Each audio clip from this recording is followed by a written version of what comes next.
Hello dear students. Shri Krishna GS academy में आपका हार्दिक स्वागत है।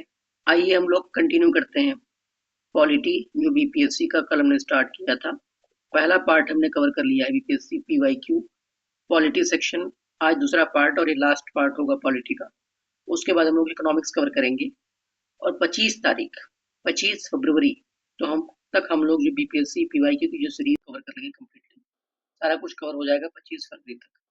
तो आप लोग लगातार देखिए, मल्टीपल टाइम्स रिवाइज करिए। एक बार पूरी सीरीज रैपिडली खत्म होने के बाद हम लोग फिर जो है एसएससी की पीवाईक्यू शुरू करेंगे और साथ साथ इसका वाला जो वन पेज वन वीडियो की फॉर्मेट में जो डिटेलिंग चल रही थी उसको हम लोग वापस से कंटिन्यू करेंगे।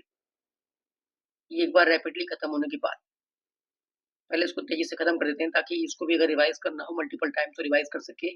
बाकी डिटेलिंग वाली वीडियो जहाँ तक हमने की थी हिस्ट्री में, वहां के बाद आगे से फिर शुरू करेंगे one page one video format में। आराम से चलता रहेगा, कोई प्रेशर नहीं रहेगा कि हमें खत्म करना है सब्जेक्ट ये बुक, क्योंकि हम ऑलरेडी इसको एक बार खत्म कर चुके होंगे। लेकिन डिटेलिंग फॉर्मेट में याद करवाने वाले लहजे में हम लोग इसको आगे भी कंटिन्यू करेंगे। एक बार पूरी बुक खत्म हो जाए उसके बाद वन पेज वन फॉर्मेट से जो चीजें चल रही थी यहाँ से वहां से फिर कंटिन्यू करेंगे इसको। देखते हैं संसद के संयुक्त सत्र की अध्यक्षता कौन करता है। तो संसद के संयुक्त सत्र की अध्यक्षता करता है लोकसभा का अध्यक्ष। इसको मैंने कल ही आपको बताया था। देखिए संसद किस अनुच्छेद में है, 79 में इसका जिक्र है। 79 में ने कहा था स र ला, स से आपका हो गया 79। संसद 80 में आपका राज्यसभा का जिक्र है और 81 में लोकसभा का जिक्र है, ठीक है। और 82 में ने कहा था जो परिसीमन है इसकी बात कहाँ पर आती है, अनुच्छेद 82 में। तो संसद के संयुक्त सत्र वाला जो ये मसला ये जो तरीका है ये कहाँ से लिया है, ये लिया है ऑस्ट्रेलिया से। ये ऑस्ट्रेलिया के संविधान से लिया गया है संयुक्त सत्र वाली बात। ये अनुच्छेद 108 में इसका जिक्र है। सर संसद के संयुक्त सत्र को बुलाता कौन है। संसद के संयुक्त सत्र को बुलाता कौन है, इसको बुलाते हैं राष्ट्रपति जी। राष्ट्रपति जी बुलाएंगे, लेकिन अध्यक्षता कौन करता है, इसकी अध्यक्षता करते हैं लोकसभा के अध्यक्ष, ठीक है। जैसे मान लीजिए अगर वर्तमान में संसद का संयुक्त सत्र बुलाना हुआ तो कौन बुलाएगा, बुलाएंगे राष्ट्रपति जी। लेकिन उसकी अध्यक्षता कौन करेंगे, अगर सत्र हो रहा है संयुक्त सत्र तो लोकसभा के अध्यक्ष ओम बिरला जी करेंगे, ठीक है। और वर्तमान में लोकसभा अध्यक्ष ओम बिरला है जो कि कोटा से सांसद हैं। और ये बात की लोकसभा के अध्यक्ष क्या करेंगे, संयुक्त सत्र की अध्यक्षता करेंगे, ये बात कहाँ कही गई है, इसका जिक्र अनुच्छेद 118 में भी कहा गया है, ठीक है। आगे देख लेते हैं। संविधान द्वारा केंद्रीय सरकार की कार्यपालिका शक्ति निहित की गई है किसमें, राष्ट्रपति में। संविधान द्वारा केंद्र सरकार की जो कार्यपालिका शक्ति है वो कहाँ निहित की गई है, राष्ट्रपति में निहित की गई है। मैंने आपसे कहा था राष्ट्रपति अनुच्छेद 52 में कहा गया कि भारत का एक राष्ट्रपति होगा, ये बात 52 में। और कार्यपालिका शक्ति राष्ट्रपति की कार्यपालिका शक्ति की बात कहाँ कही गई है, अनुच्छेद 53 में। सर 54 में क्या है, 54 में निर्वाचक मंडल है कि कौन कौन लोग इनको वोट दे सकेंगे, ठीक है। निर्वाचक मंडल का जिक्र कहाँ किया गया, अनुच्छेद 54 में। सर 55 में क्या बता दीजिए, अनुच्छेद 55 में सर निर्वाचन की रीति निर्वाचन की प्रक्रिया है। 56 में क्या है सर, 56 में राष्ट्रपति जी का कार्यकाल है जो कि आमतौर पर 5 साल का होता है। 57 में क्या है सर, पुनर्निर्वाचन। हमारे यहाँ राष्ट्रपति कोई भी व्यक्ति किसी भी टाइम कितनी बार भी राष्ट्रपति बन सकता है। तो राष्ट्रपति के पुनर्निर्वाचन की जो पात्रता है वो अनुच्छेद 57 में। सर 58 बता दीजिए, 58 में क्या, राष्ट्रपति निर्वाचित होने के लिए कुछ शर्तें हैं, कुछ अर्हताएं हैं अर्हताएं हैं जो वो कहाँ पर है, अर्हताएं आपकी जो है किसमें है, ये 58 में। और शर्तें कहाँ सर, 59 में।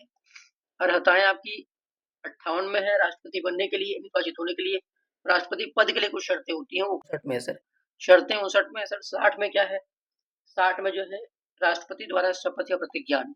राष्ट्रपति द्वारा शपथ या प्रतिज्ञान जो है ये कहाँ पर है, 60 में है, ठीक है। याद रखिएगा कि जो दूसरी जो अनुसूचियां हैं उसमें आपको पता होगा, पहली अनुसूची में क्या है, क्षेत्र के बारे में दिया गया, जितने भी देश के राज्य और संघ शासित क्षेत्र हैं उसका वर्णन किया गया है।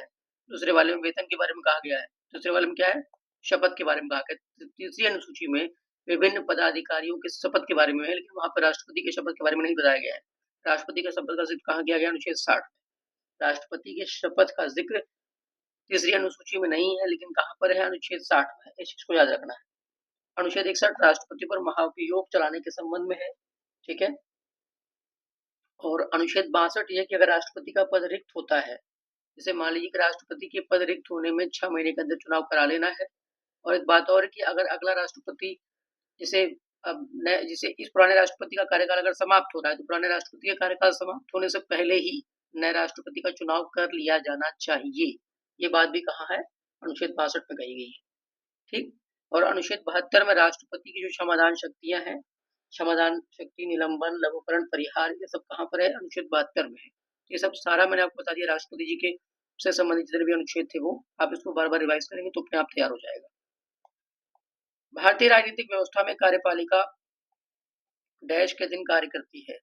देखिए, भारतीय राजनीतिक व्यवस्था में कार्यपालिका जो होती है वो क्या करती है? विधान पालिका के अधीन रहकर कार्य करती है। कहने का मतलब जवाबदेह है। अनुच्छेद 75(3) में कहा गया है कि जो कार्यपालिका होगी वो क्या होगी? विधान पालिका के प्रति क्या होगी? जवाबदेही उसकी होगी। ठीक है। और ये जवाबदेही वाली बात कहाँ से ली गई है? ब्रिटेन से ली गई है। ठीक है। उत्तरदायित्व शासन की बात कहाँ से ली गई? ब्रिटेन से ली गई है। ठीक है। कार्यपालिका कौन होती है? जो जैसे विधान पालिका क्या है? जो विधि बनाती है, जो विधि बनाए वो विधान पालिका है। और जो भी विधि बनी हुई है उसको लागू करने का काम किसका है? कार्यपालिका का है। और न्यायपालिका का काम क्या है? उसको चेक करना कि जो भी न्यायपालिका, जो भी कार्यपालिका ने द्वारा कार्य हो रहा है, ये जो भी विधान पालिका ने विधि बनाई है, क्या वो संवैधानिक है कि नहीं संवैधानिक है? क्या वो मौलिक अधिकारों का हनन तो नहीं कर रहा है? तो भारतीय राजनीतिक व्यवस्था में कार्यपालिका जो होती है वो विधान पालिका के अधीन रहकर कार्य करती है। भारत के राष्ट्रपति की अध्यादेश जारी करने की शक्ति है, विधायी शक्ति है। कैसी है भाई? अध्यादेश में क्या करते हैं? विधि बनाते हैं। हालांकि वो टेम्परेरी विधि होता है, कुछ समय के लिए ही होता है, लेकिन राष्ट्रपति के अध्यादेश जारी करने की शक्ति क्या है? विधायी शक्ति है। और ये किस अनुच्छेद में? अनुच्छेद 123 में इसका जिक्र किया गया है। इसका जिक्र कहाँ किया गया है? अनुच्छेद 123 में। वैसे राज्यपाल के अध्यादेश जारी करने की शक्ति ये अनुच्छेद 213 में है। ठीक है, आगे देख लेते हैं। संसद को राज्य सूची में संसद को जो है राज्य सूची में किसी मामले के संबंध में कानून बनाने की शक्ति है, बशर्ते यह है कि राष्ट्रहित में होना चाहिए। संसद किस अनुच्छेद में है? अनुच्छेद 79 में। तो संसद जो है वो राज्य सूची में मामले में भी कानून बना सकता है। इस चीज को भी आपको याद रखना है। संसद को अधिकार है जो राज्य सूची के मामलों में कानून बना सकता है, लेकिन वो क्या होना चाहिए?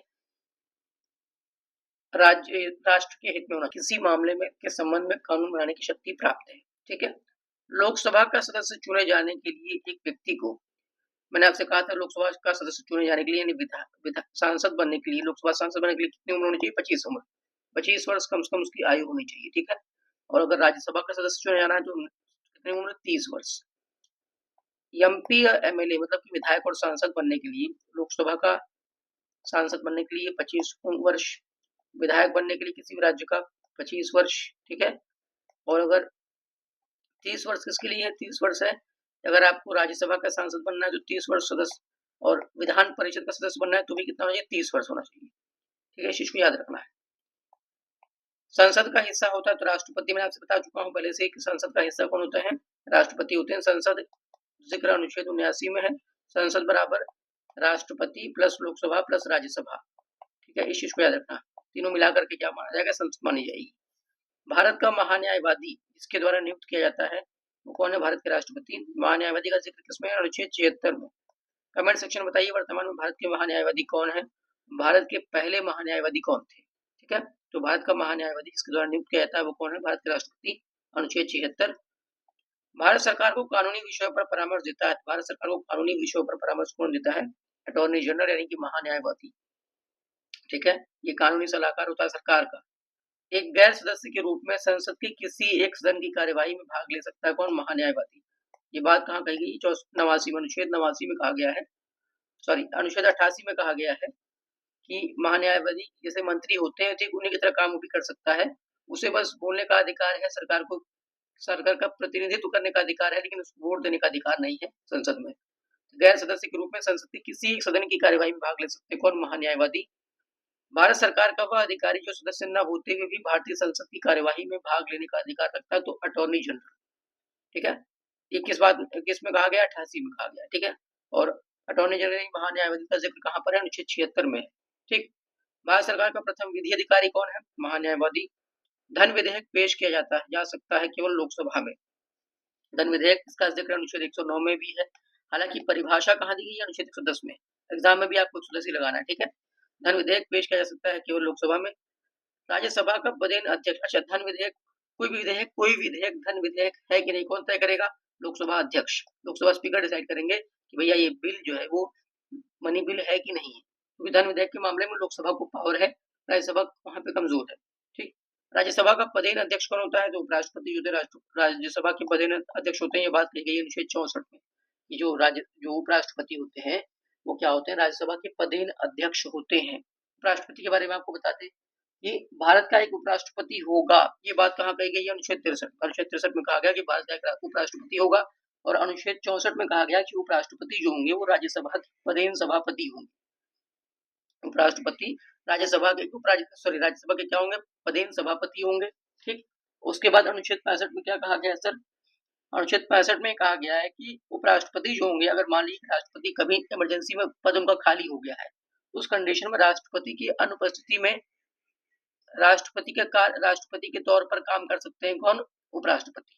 मतलब कि राष्ट्रपति की अनुपस्थिति में उपराष्ट्रपति जो होते हैं एज ए प्रेसिडेंट वो काम कर सकते हैं। ये बात कहाँ कही गई? अनुच्छेद 65 में।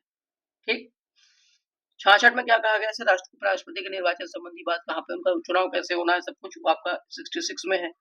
67 में क्या है सर? उपराष्ट्रपति का जो कार्यकाल होगा, वो उसका जिक्र कहाँ किया गया? अनुच्छेद 67। सर अनुच्छेद 68 में क्या है? अनुच्छेद 68 में यही है जो बात अनुच्छेद 62 में राष्ट्रपति के लिए कही गई थी, वही बात अनुच्छेद 68 में उपराष्ट्रपति के लिए है कि भाई अगर इनकी सीट जो है अगर रिक्त हो जाती है, इनकी पोजीशन अगर रिक्त हो जाती है, तो ऐसे में जल्दी से जल्दी चुनाव करा करके अगले उपराष्ट्रपति को चुनना है। ठीक है, और पुराने उपराष्ट्रपति के रिटायर होने से पहले, उनका कार्यकाल खत्म होने से पहले नए उपराष्ट्रपति का चुनाव कर लिया जाना चाहिए। इस बात का प्रावधान कहाँ पर किया गया है? अनुच्छेद 68 में। ठीक है, नियुक्ति संबंधी बात जो होगी उपराष्ट्रपति का अनुच्छेद 68 में है। 69 में क्या है सर? उपराष्ट्रपति का शपथ या प्रतिज्ञान, जो भी उपराष्ट्रपति की शपथ वगैरह होगी, ठीक है, ये कहाँ पर है? 69 में है। ठीक है, राष्ट्रपति का कहाँ था? अनुच्छेद 60 में था, इनका कहाँ है? 69 में। ठीक, 70 में क्या था? अनुच्छेद 70 में कहा गया कि और भी कोई इमरजेंसी होती है तो राष्ट्रपति की जगह पर उपराष्ट्रपति क्या कर सकते हैं? काम कर सकते हैं। ठीक, इन केस ऑफ इमरजेंसी के दौरान राष्ट्रपति के जितने भी कर्तव्य होंगे उसका निर्वहन कौन करेगा? उपराष्ट्रपति कर सकते हैं। और 71 में कहा गया था कि अगर राष्ट्रपति या उपराष्ट्रपति के संबंध में कोई भी कानूनी के निर्वाचन में के चुनाव में अगर कोई भी कानूनी दांवपेच आता है, कोई भी समस्या आती है, चुनाव संबंधी कोई भी समस्या आती है, तो वो उसको कौन हैंडल करेगा? उसको कौन हैंडल करेगा? ये हैंडल करेंगे मुख्य न्यायाधीश। ठीक है, सुप्रीम कोर्ट उसको हैंडल करेगी। ठीक, कहने का मतलब कि मैं आपको फिर दोबारा से रिपीट कर दे रहा हूँ सारे अनुच्छेद 64 में कहा 63 में कहा गया कि भारत का एक उपराष्ट्रपति होगा, यानी उपराष्ट्रपति का प्रावधान अनुच्छेद 63। 64 में क्या कहा गया? 64 में कहा गया कि जो उपराष्ट्रपति होंगे वो राज्यसभा के क्या होंगे? पदेन सभापति होंगे। ठीक है, पदेन सभापति होंगे। अच्छा, आगे देख लेते हैं। 65 में क्या कहा गया? 65 में कहा गया है कि राष्ट्रपति के न रहने पर, जो राष्ट्रपति के न रहने पर या उनकी अनुपस्थिति में उपराष्ट्रपति क्या कर सकता है? राष्ट्रपति के कर्तव्यों का निर्वहन कर सकता है। 65 में कहा गया है। 66 में क्या कहा गया है सर? उपराष्ट्रपति के संबंध में जो निर्वाचन होगा वो भी आपका 66 में। 67 में क्या कहा गया सर? उपराष्ट्रपति का कार्यकाल। 68 में क्या कहा गया है सर? 68 में यही कहा गया है कि अगर उपराष्ट्रपति की सीट खाली हो जाती है तो उसे जल्दी जल्दी भरा जाए, और पुराने राष्ट्रपति के जाने से पहले, उनका कार्यकाल खत्म होने से पहले नए उपराष्ट्रपति का चुनाव कर लिया जाना चाहिए। 69 में क्या कहा गया सर? बात 69 में कही गई है। और 70 में कहा गया है कि अन्य आकस्मिकताओं में अगर कोई इमरजेंसी आती है तो उस वक्त भी राष्ट्रपति के कर्तव्यों का निर्वहन कौन कर सकता है? उपराष्ट्रपति कर सकता है। और 71 में कहा गया है कि कोई भी मामला अगर होगा चुनाव संबंधी, अगर कोई विवाद होगा राष्ट्रपति या उपराष्ट्रपति के मामले में, तो फिर उसको कौन हैंडल करेगा? सुप्रीम कोर्ट हैंडल करेगा। ठीक, इस तरीके से आपने देख लिया। 72 में आपने जाना है, अनुच्छेद 72 में क्या था? राष्ट्रपति के क्षमा संबंधी जो भी प्रावधान थे वो 72 में है। ठीक, आगे देख लेते हैं। तो राज्यसभा का पदेन अध्यक्ष कौन होता है? उपराष्ट्रपति होते हैं। किस अनुच्छेद के तहत? अनुच्छेद 64। भारत का प्रधानमंत्री लोकसभा के प्रति जो जवाबदेह होता है, ये बात कहाँ कही गई है? अनुच्छेद 75 के खंड 3 में कही गई है। प्रधानमंत्री क्या होगा? ये लोकसभा के प्रति जवाबदेह होगा, उत्तरदायित्व शासन होगी। ये बात कहाँ से ली गई है? ब्रिटेन से ली गई। ठीक है ना। संघीय मंत्री परिषद के मंत्री उत्तरदायी होते हैं। देखिए, संघीय मंत्री परिषद के जो मंत्री होते हैं वो किसके प्रति उत्तरदायी होते हैं? तो ये होते हैं केवल लोकसभा के प्रति उत्तरदायी। संघीय मंत्री परिषद के जो भी मंत्री होते हैं ये लोकसभा के प्रति, अब ये देखिए सीधे सीधे कहा जाता है कि संसद के प्रति उत्तरदायी होते हैं, लेकिन संसद में भी किसके प्रति? लोकसभा के प्रति। ठीक। भारतीय सर्वोच्च न्यायालय में न्यायाधीशों की नियुक्ति करता है कौन? राष्ट्रपति। सर्वोच्च न्यायालय यानी सुप्रीम कोर्ट में न्यायाधीशों की नियुक्ति कौन करता है? राष्ट्रपति करते हैं। ठीक। ये अनुच्छेद 124 में कहा गया, ये बात कहाँ गई है? अनुच्छेद 124 में। भारतीय राष्ट्रपति अपनी शक्तियों का प्रयोग करते हैं सीधे अथवा अपनी अधीनस्थ अधिकारियों द्वारा। तो भारतीय राष्ट्रपति जो होते हैं वो अपनी शक्तियों का प्रयोग करते हैं, या तो सीधे सीधे करेंगे तो अपने अधिकारियों द्वारा ये प्रयोग करेंगे। ठीक।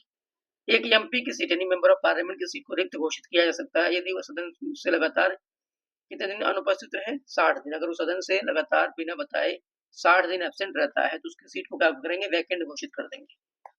लोक लेखा समिति का अपनी रिपोर्ट प्रस्तुत करती है। देखिए लोक लेखा समिति जो होती है, मैं आपको बता चुका हूँ, इसको बोलते हैं पार्लियामेंट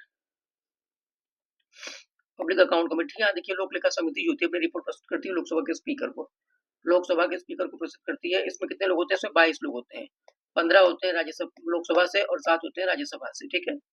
और जो विपक्ष के नेता होते हैं वो इसकी अध्यक्षता करते हैं। ठीक है ना। विपक्ष के नेता वर्तमान में कौन है? राहुल गांधी जी। तो लोक लेखा समिति अपनी रिपोर्ट प्रस्तुत करते हैं इसको लोकसभा के स्पीकर को। यदि राष्ट्रपति एवं उपराष्ट्रपति का पद खाली हो, यदि राष्ट्रपति और उपराष्ट्रपति का पद खाली होता है तो भारत के राष्ट्रपति के पद पर कौन होता है? भारत के मुख्य न्यायाधीश। मान लीजिए कि राष्ट्रपति नहीं है तो ठीक है, उनकी जगह पर कौन आएगा? उपराष्ट्रपति आ जाएंगे अनुच्छेद 65 के तहत। उनके एब्सेंस में उपराष्ट्रपति काम करेंगे। लेकिन अगर उपराष्ट्रपति भी मान लीजिए एब्सेंट है तो फिर कौन राष्ट्रपति का काम करेगा? जो भारत के मुख्य न्यायाधीश होंगे वो कौन क्या करेंगे? राष्ट्रपति का कर्तव्य निभाएंगे। और ऐसे एक न्यायाधीश रह चुके, उनका नाम था जस्टिस हिदायतुल्लाह। मोहम्मद हिदायतुल्लाह जो है वो मुख्य न्यायाधीश थे और वो राष्ट्रपति के कर्तव्य का निर्वहन भी कर रहे थे। ठीक। यदि भारत के राष्ट्रपति का पद खाली है तो और उपराष्ट्रपति तथा भारत के मुख्य न्यायाधीश भी नहीं है तो जो भी सुप्रीम कोर्ट का जो भी वरिष्ठतम न्यायाधीश होगा, सीनियर मोस्ट जज होंगे, वो क्या बन जाएंगे? वो राष्ट्रपति का कार्य कर सकते हैं। कि सदन में देखिए राज्यसभा में अध्यक्षता करने वाला जो अधिकारी होता है वो सदन का सदस्य नहीं होता। देखिए जैसे जगदीप धनखड़ है, जगदीप धनखड़ वर्तमान में क्या है? भारत के उपराष्ट्रपति हैं। ठीक। उपराष्ट्रपति हैं। अब आपने पढ़ा अभी कि जो उपराष्ट्रपति होता है वो ऑटोमेटिकली जो भी उपराष्ट्रपति बनेगा वो अपने आप पदेन अध्यक्ष किसका हो जाएगा? राज्यसभा का। तो बिना राज्यसभा का सदस्य बने ये क्या हो गए? राज्यसभा के अध्यक्ष बन गए। ठीक। तो वही पूछा गया कि किस सदन की जो अध्यक्षता है सदन उसके द्वारा की जाती है जो सदन का सदस्य नहीं होता। जैसे ओम बिरला है तो ओम बिरला लोकसभा के अध्यक्ष हैं, लेकिन ओम बिरला लोकसभा के सदस्य भी तो हैं कोटा से। लेकिन उपराष्ट्रपति जगदीप धनखड़ जी वो राज्यसभा के सदस्य नहीं, लेकिन वो उसके पदेन अध्यक्ष हैं क्योंकि उनको संविधान का अनुच्छेद 64 कहता है कि भाई अगर आप राष्ट्रपति का चुनाव जीत गए हो तो आप ऑटोमेटिकली पदेन क्या हो जाओगे? अध्यक्ष बन जाओगे। किसके? राज्यसभा के। तो क्वेश्चन अक्सर ही पूछा जाता है कि किस सदन के जो अध्यक्ष होते हैं उसके सदस्य नहीं होते। तो राज्यसभा के जो अध्यक्ष होते हैं वो उसका सदन के सदस्य नहीं होते। ठीक। आगे देख लेते हैं पेज नंबर 84। हमारे संविधान के अनुसार राज्यसभा का कार्यकाल समाप्त होने का विषय नहीं है। हालांकि जो राज्यसभा के सदस्य होते हैं उनका कार्यकाल 6 वर्ष का होता है। ठीक है। राज्यसभा कभी भंग नहीं होती, लोकसभा भंग होती है प्रत्येक 5 साल में। राज्यसभा को स्थायी सदन कहते हैं क्योंकि इसे विघटित नहीं किया जा सकता, बता चुका हूँ पहले। राज्यसभा के सदस्य चुने जाते हैं 6 वर्ष के लिए, बता चुका हूँ। भारत का प्रधानमंत्री मुखिया कौन है? ये केंद्र सरकार के मुखिया होते हैं। भारत का प्रधानमंत्री मुखिया है केंद्र सरकार का मुखिया। ठीक है ना। भारत के प्रधानमंत्री मुखिया किसके होते हैं? केंद्र सरकार के। ठीक। वित्त बिल के लिए भारत के अच्छा मनी बिल के लिए क्या करना पड़ेगा? राष्ट्रपति की स्वीकृति आवश्यक है। ठीक है। अनुच्छेद 110 में मनी बिल की बात कही गई, इसकी परिभाषा अनुच्छेद 110 में है। 109 में भी जिक्र किया गया है। कोई विधेयक वित्त विधेयक होगा कि नहीं, ठीक है, सॉरी मैं इसको मनी बिल बोल रहा हूँ, ये वित्त बिल है। वित्त बिल का जो जिक्र है वो अनुच्छेद 117 में फाइनेंस बिल है। ठीक है ना। मैं धन विधेयक की बात कर रहा हूँ। धन विधेयक का जिक्र अनुच्छेद 109 में है, 110 में इसकी परिभाषा दी गई है। वित्त विधेयक की बात यहाँ पर वित्त विधेयक का जिक्र अनुच्छेद 117 में है। तो वित्त विधेयक के लिए भारत के राष्ट्रपति की स्वीकृति आवश्यक है। ठीक है। राज्यसभा का सभापति कौन होगा? उपराष्ट्रपति होंगे, बता चुका हूँ। उपराष्ट्रपति क्या होंगे? राज्यसभा के पदेन सभापति होंगे, अनुच्छेद 64 कहता है। लोकसभा में आंग्ल भारतीय समुदाय को मनोनीत करने की शक्ति किसके पास है? भारत के राष्ट्रपति के पास। लोकसभा में आंग्ल भारतीय समुदाय को मनोनीत करने की शक्ति है किसके पास? भारत के राष्ट्रपति के पास। लेकिन ये जो शक्ति है खत्म हो चुकी है, अब इसको क्या कर दिया गया? सरकार ने खत्म कर दिया है। आप कमेंट सेक्शन बताइए किस संविधान संशोधन के तहत जो आंग्ल भारतीय समुदाय का जो मनोनयन था उसको, उस व्यवस्था को समाप्त कर दिया गया है। ठीक। भारत के कार्यपालिका अध्यक्ष, तो कार्यपालिका अध्यक्ष कौन है? राष्ट्रपति। ये बात कही गई है अनुच्छेद 54 में, अनुच्छेद 53 में, सॉरी। भारत का एक राष्ट्रपति होगा, अनुच्छेद 53 में कहा गया। अनुच्छेद 54 में कहा गया कि राष्ट्रपति जो होंगे वो क्या होंगे? कार्यपालिका अध्यक्ष होंगे। 54 में क्या कहा? मैं दोबारा से रिपीट करता हूँ, सॉरी, देख लीजिए। भारत के कार्यपालिका अध्यक्ष कौन होते हैं? राष्ट्रपति होते हैं। ये बात कहाँ कही गई है? अनुच्छेद 53 में कही गई। ठीक है। 52 में कहा गया कि भारत के एक राष्ट्रपति होंगे, ये बात अनुच्छेद 52 में। फिर राष्ट्रपति कार्यपालिका अध्यक्ष होगा, ये बात अनुच्छेद 53 में। राष्ट्रपति का निर्वाचक मंडल कौन कौन उन्हें वोट दे सकता है, इस बात का जिक्र अनुच्छेद 54 में। राष्ट्रपति के निर्वाचन की प्रक्रिया या निर्वाचन की रीति अनुच्छेद 55 में। अनुच्छेद 56 में क्या है सर? राष्ट्रपति के कार्यकाल का जिक्र है। अनुच्छेद 57 में राष्ट्रपति के पुनर्निर्वाचन की पात्रता का जिक्र है। अनुच्छेद 58 में राष्ट्रपति की चुनाव निर्वाचन संबंधी अर्हताएं जो होंगी वो कहाँ पर होंगी? अनुच्छेद 58 में। अनुच्छेद 59 में क्या है? राष्ट्रपति बनने के लिए जो शर्तें होती हैं वो शर्तें सर 59 में है। अनुच्छेद 60 में क्या है? राष्ट्रपति द्वारा शपथ प्रतिज्ञान, ये कहाँ पर? 60 में। अनुच्छेद सर 61 में क्या है? अनुच्छेद 61 में क्या है? राष्ट्रपति के ऊपर जो भी महाभियोग लाया जाता है वो उसके लिए क्या है? अनुच्छेद 61। ठीक है, ये हो गया अनुच्छेद 61। अनुच्छेद 72 में क्या है सर? अनुच्छेद 72 में राष्ट्रपति की जो क्षमादान शक्तियां हैं, क्षमा, निलंबन, लघुकरण, परिहार, सब कहाँ पर? अनुच्छेद 72 में। ठीक। मैंने राष्ट्रपति संबंधी जितने भी अध्याय वो थे अनुच्छेद थे उसको मैंने आपको बता दिया। आगे देख लेते हैं। भारतीय संविधान ने केंद्र सरकार की अधिशासी शक्तियों को निहित किया है, जिसमें भारत के राष्ट्रपति में बता चुका हूँ, अनुच्छेद 53 में ये बात कही गई है। 52 में कहा गया कि भारत का एक राष्ट्रपति होगा। 53 में कहा गया कि राष्ट्रपति के पास कार्यपालिका शक्तियां होंगी। 54 में क्या कहा गया है? 54 में कहा गया है कि राष्ट्रपति का निर्वाचक मंडल, मतलब राष्ट्रपति को कौन कौन वोट दे सकता है, इसका जिक्र अनुच्छेद 54 में। निर्वाचन किस तरीके का होगा? निर्वाचन की रीति अनुच्छेद 55 में। 56 में क्या है? राष्ट्रपति का कार्यकाल। 57 में क्या है सर? राष्ट्रपति के पुनर्निर्वाचन की पात्रता। 58 में क्या है सर? राष्ट्रपति के संबंध में अर्हताएं, राष्ट्रपति बनने के लिए जो भी अर्हताएं वो कहाँ पर? 58 में। 59 में क्या है सर? राष्ट्रपति बनने के लिए जो शर्तें हैं वो। ठीक है। और 60 में क्या है? राष्ट्रपति का शपथ या प्रतिज्ञान। 61 में क्या है सर? राष्ट्रपति के ऊपर महाभियोग की प्रक्रिया। सर अनुच्छेद 72 में क्या है? राष्ट्रपति का क्षमा, निलंबन, लघुकरण, परिहार जो संबंधी शक्ति वो कहाँ पर है? 72 में है। और अनुच्छेद 123 में क्या है सर? राष्ट्रपति के अध्यादेश जारी करने की शक्ति। आगे देख लेते हैं। लोकसभा को कार्यकाल पूरा होने के पहले भंग किया जा सकता है, किसके द्वारा? प्रधानमंत्री की सिफारिश पर राष्ट्रपति द्वारा। प्रधानमंत्री की जब सिफारिश करेंगे तो राष्ट्रपति द्वारा क्या कर दिया जाएगा? लोकसभा को कार्यकाल पूरा होने के पहले ही भंग किया जा सकता है। ठीक है।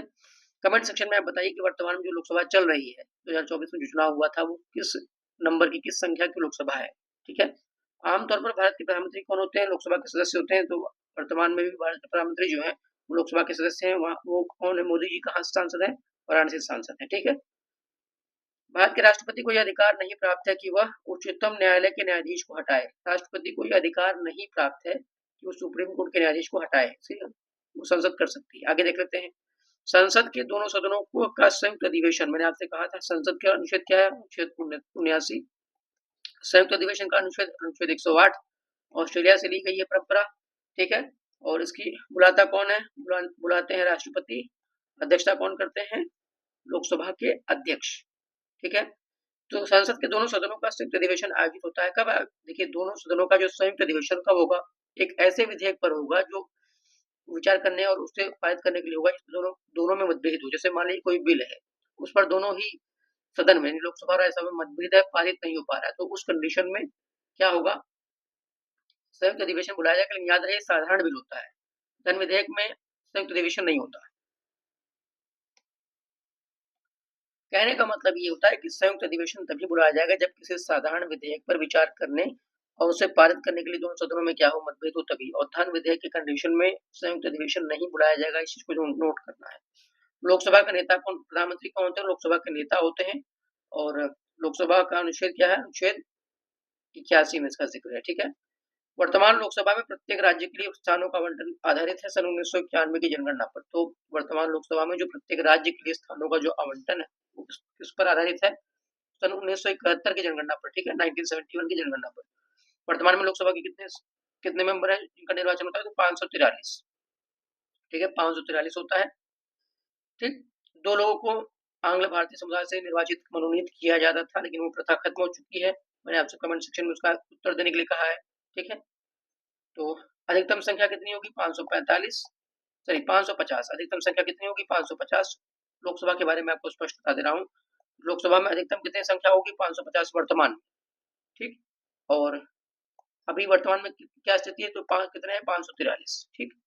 वर्तमान में कितने लोग सांसद हैं? 543 लोकसभा से, और मैक्सिमम कितने हो सकते हैं? 550 तक, ठीक है। और ये किसके हिसाब से बनाया गया है? सन 1971 की जनगणना के आधारित है। कोई वित्तीय बिल प्रस्तावित हो सकता है केवल और केवल लोकसभा में। तो वित्तीय बिल किस अनुच्छेद में? अनुच्छेद 117 में, ठीक है। ये केवल लोकसभा में प्रस्तावित हो सकता है, इसलिए राष्ट्रपति की स्वीकृति आवश्यक है। लोकसभा के अच्छा, पूछा क्या गया है, कहा क्या गया है कि लोकसभा के स्पीकर का निर्वाचन होता है। जो लोकसभा के स्पीकर हैं, इनका निर्वाचन कहाँ से होगा? तो लोकसभा के स्पीकर का निर्वाचन लोकसभा के सदस्यों द्वारा ही होता है। लोकसभा के स्पीकर का निर्वाचन लोकसभा के सभी सदस्यों द्वारा होगा। जैसे ओम बिरला लोकसभा के स्पीकर हैं, तो उनका निर्वाचन कहाँ से किया गया है? लोकसभा के सभी सदस्यों द्वारा ही किया गया है। जबकि राज्यसभा में क्या है? पदेन सभापति होते हैं कौन? उपराष्ट्रपति। जो उपराष्ट्रपति बन गया वो अपने आप क्या हो जाएगा? राज्यसभा का अध्यक्ष भी बन जाएगा। भारत में किसी भी सदन का सदस्य हुए बिना कोई व्यक्ति कब तक मंत्री पद पर आसीन रह सकता है? देखिए, अगर भारत में किसी भी व्यक्ति को आप मंत्री बना सकते हो, ठीक है, कोई दिक्कत, सरकार चाहे तो उसे मंत्री बना सकती है, लेकिन शर्त यह है कि उसे 6 महीने के अंदर क्या करना पड़ेगा? उसे किसी भी सदन या चाहे लोकसभा या राज्यसभा का क्या बनना पड़ेगा? सदस्य बनना पड़ेगा, ठीक। नहीं तो उसकी कुर्सी क्या हो जाएगी? चली जाएगी, ठीक है। 6 महीने तक याद रखना इस चीज को। संसद के दो सत्रों के बीच अधिकाधिक अंतराल होना चाहिए 6 महीने का। अच्छा, मुझे यहाँ पर एक बात बतानी है कि कोई भी व्यक्ति, कहने का मतलब ये कि कोई व्यक्ति मंत्री बन रहा है। मंत्री कब बनेगा? मान लो किसी को आज उठा करके मंत्री बना दिया गया, ठीक है, तो मंत्री तो बन गए वो, लेकिन क्या वो किसी सदन के सदस्य हैं? क्या वो लोकसभा या राज्यसभा के सदस्य हैं? नहीं है। उनको कम से कम 6 महीने के अंदर क्या करना पड़ेगा? उनको सदस्य बनना पड़ेगा लोकसभा या राज्यसभा का, ठीक। कहने का मतलब कोई भी व्यक्ति डायरेक्टली बिना संसद का सदस्य बने लोकसभा या राज्यसभा का सदस्य बने, या राज्यों में भी सेम कंडीशन लागू होती है कि राज्यों में क्या है, वही चीज विधानसभा विधान परिषद के लिए है। कोई भी राज्यों में विधान परिषद या विधानसभा का सदस्य बने, ठीक है, मंत्री पद धारण नहीं कर सकता। अगर किसी को मान लीजिए मंत्री बना भी दिया गया, तो 6 महीने के अंदर उसे या तो विधान परिषद या विधानसभा का सदस्य बनना होगा। राज्यों की बात कर रहा हूँ, जबकि केंद्र में क्या है, उसे लोकसभा या राज्यसभा का सदस्य बनना पड़ेगा। तो ऐसे में जब कोई कहता है कि हाँ परिवारवाद इसकी, ऐसा तो है नहीं कि कोई व्यक्ति मर गया उसके बाद अचानक बिना चुनाव के उसका बेटा क्या हो गया, गद्दी पर बैठ गया। भाई, जो गद्दी पर बैठा है उसको भी क्या करना पड़ेगा? लोगों के द्वारा चुन कर आना पड़ेगा। या तो वो प्रत्यक्ष रूप से लोकसभा में या विधानसभा में चुन करके आए, या तो अप्रत्यक्ष रूप से कहाँ से आए? विधान परिषद में या राज्यसभा में, ठीक। तो बिना सदस्य बने लोकसभा या विधानसभा का या विधान परिषद का या राज्यसभा का कोई भी व्यक्ति मंत्री पद नहीं धारण कर सकता। अगर कर भी लिया है तो 6 महीने के अंदर उसे क्या करना पड़ेगा? उसकी सदस्यता ग्रहण करनी होगी, नहीं तो कुर्सी चली जाएगी। भारतीय संविधान द्वारा भारत के राष्ट्रपति को अधिकार, देखिए, भारतीय संविधान भारत के राष्ट्रपति को अधिकार नहीं देता है राज्यों के मुख्यमंत्री की नियुक्ति का। राष्ट्रपति प्रधानमंत्री की नियुक्ति करता है, लेकिन राज्यों के मुख्यमंत्री की नियुक्ति कौन करता है? गवर्नर करते हैं। अगर कोई धन विधेयक लोकसभा द्वारा स्वीकृत हो जाए तो राज्यसभा इसे अधिक से अधिक रोक सकती है 14 दिन तक। धन विधेयक की परिभाषा अनुच्छेद 110 में है, ठीक है। ये हमने कहाँ से लिया है सर? आयरलैंड से लिया है, ठीक है। 109 में भी इसका जिक्र है, लेकिन अनुच्छेद 110 में क्या है, इसकी परिभाषा दी गई। धन विधेयक होगा, कोई विधेयक धन विधेयक होगा, ये कौन तय करेगा? लोकसभा स्पीकर तय करेगा कि कोई विधेयक धन विधेयक है कि नहीं है, ठीक है। अगर कोई धन विधेयक लोकसभा ने उसको माने स्वीकार कर लिया है, तो राज्यसभा क्या होगा? उसके पास कोई पावर नहीं। वो अधिकतम क्या कर सकती है? 14 दिन तक अपने यहाँ रोक सकती है, ठीक है, उससे ज्यादा नहीं। केंद्र शासित प्रदेश के मुख्यमंत्री जहां पर इस तरह का प्रावधान है, उनकी नियुक्ति कौन करता है? तो उपराष्ट्रपति करते हैं, ठीक है ना। केंद्र शासित प्रदेश के जो मुख्यमंत्री होते हैं, जैसे हमारी दिल्ली के मुख्यमंत्री की जो नियुक्ति कौन करेगा? राष्ट्रपति करेंगे, ठीक। भारतवर्ष की रक्षा बल के सुप्रीम कमांडर कौन होते हैं? भारत के राष्ट्रपति। देखिए, भारतवर्ष की रक्षा बल के सुप्रीम कमांडर जो होते हैं वो कौन होते हैं? भारत के राष्ट्रपति होते हैं, ठीक। भारत के संसद में होते हैं कौन कौन? देखिए, संसद में बता चुका हूं, अनुच्छेद 79 में इसका जिक्र है। संसद कब बनेगी? राष्ट्रपति प्लस राज्यसभा प्लस लोकसभा, तीनों मिला के क्या बनता है? संसद बनती है, ठीक। लोकसभा अध्यक्ष के पद पर चुने गए प्रथम दलित थे, कौन थे? जीएमसी बालियोगी। इनको चुना गया प्रथम दलित लोकसभा अध्यक्ष कौन थे? जीएमसी बालियोगी। कमेंट सेक्शन में आप बताइए कि जीएमसी बालियोगी कहाँ से सांसद थे और कब से कब तक ये लोकसभा के अध्यक्ष चुने गए थे, ठीक। पेज नंबर 85 देख लेते हैं। चैप्टर का नाम है संघ की न्यायपालिका, भारत का नियंत्रक एवं महालेखा परीक्षक। तो देखिए, भारत एकीकृत न्यायपालिका रखता है क्योंकि भारत में एक मौलिक विधि तथा सर्वोच्च स्तर पर सर्वोच्च न्यायालय और उसके नीचे उच्च न्यायालयों के साथ न्याय पाया जाता है। उच्च न्यायालयों के न्यायाधीश राष्ट्रपति द्वारा नियुक्त किए जाते हैं। कहने का मतलब होता है कि भारत में एक मेन एक से पूरे पैन इंडिया लेवल पर एक सुप्रीम कोर्ट है, एक सुप्रीम कोर्ट है दिल्ली में, ठीक है, और हर राज्य में क्या है, लगभग हर राज्य में क्या है, एक हाई कोर्ट है। ठीक, यही बात कही गई कि भारत भारत एकीकृत न्यायपालिका रखता है क्योंकि भारत में क्या है, मौलिक विधि है और सर्वोच्च स्तर पर क्या है, हमारे यहाँ सबसे ऊपर क्या है, सर्वोच्च न्यायालय। ठीक, अगर हाईकोर्ट में आप हार गए तो आप सुप्रीम कोर्ट ऑफ फैसला हो गया कर तो अपील कर सकते हो, हाईएस्ट कोर्ट ऑफ अपील वही है। ठीक है, और सर्वोच्च न्यायालय के नीचे क्या है, उच्च न्यायालय, अलग अलग राज्यों के क्या है, उच्च न्यायालय, हाईकोर्ट है, वहां भी आप न्याय पा सकते हो। और उच्च न्यायालय को जो न्यायाधीश उनकी नियुक्ति कौन करता है, राष्ट्रपति करते हैं। पहला लोकायुक्त, जो पहला लोकायुक्त किस राज्य में नियुक्त किया गया था, महाराष्ट्र में पहला लोकायुक्त नियुक्त किया गया था। देखिए, राज्यों में लोकायुक्त होते हैं और केंद्र में क्या होता है, लोकपाल होता है। तो पहला लोकायुक्त कहाँ नियुक्त किया गया था, महाराष्ट्र, महाराष्ट्र राजधानी मुंबई।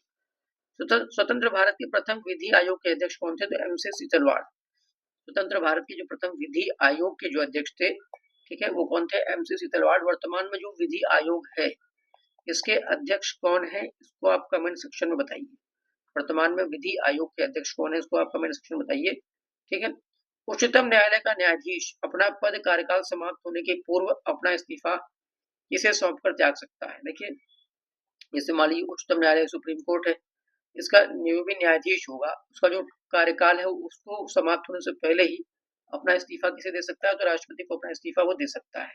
ठीक, सर्वोच्च न्यायालय का न्यायाधीश अपने पद से त्याग पत्र दे सकता है राष्ट्रपति को लिखकर। तो वही चीज यहाँ पे कही गई है कि सर्वोच्च न्यायालय जो होंगे वो क्या, उनके जो न्यायाधीश होंगे वो अपना त्याग पत्र किसे दे सकते हैं, राष्ट्रपति को। एएस आनंद 1990 के दशक के अंत में ये किस पद पर कार्यरत थे, तो देखिए एएस आनंद जो है ये 1990 के दशक के अंत में ये भारत के मुख्य न्यायाधीश के पद पर कार्यरत थे। तो आपको इतना याद रखना है कि एएस आनंद 1990 के दशक में क्या थे, भारत के मुख्य न्यायाधीश थे। ठीक है, भारत के नियंत्रक एवं महालेखा परीक्षक की नियुक्ति की जाती है। देखिए, सीएजी नियंत्रक एवं महालेखा परीक्षक की नियुक्ति होती है, वो की जाती है राष्ट्रपति द्वारा। आप बताइए वर्तमान में भारत के नियंत्रक और महालेखा परीक्षक कौन है, इसको आप कमेंट सेक्शन में इसका आंसर दीजिए।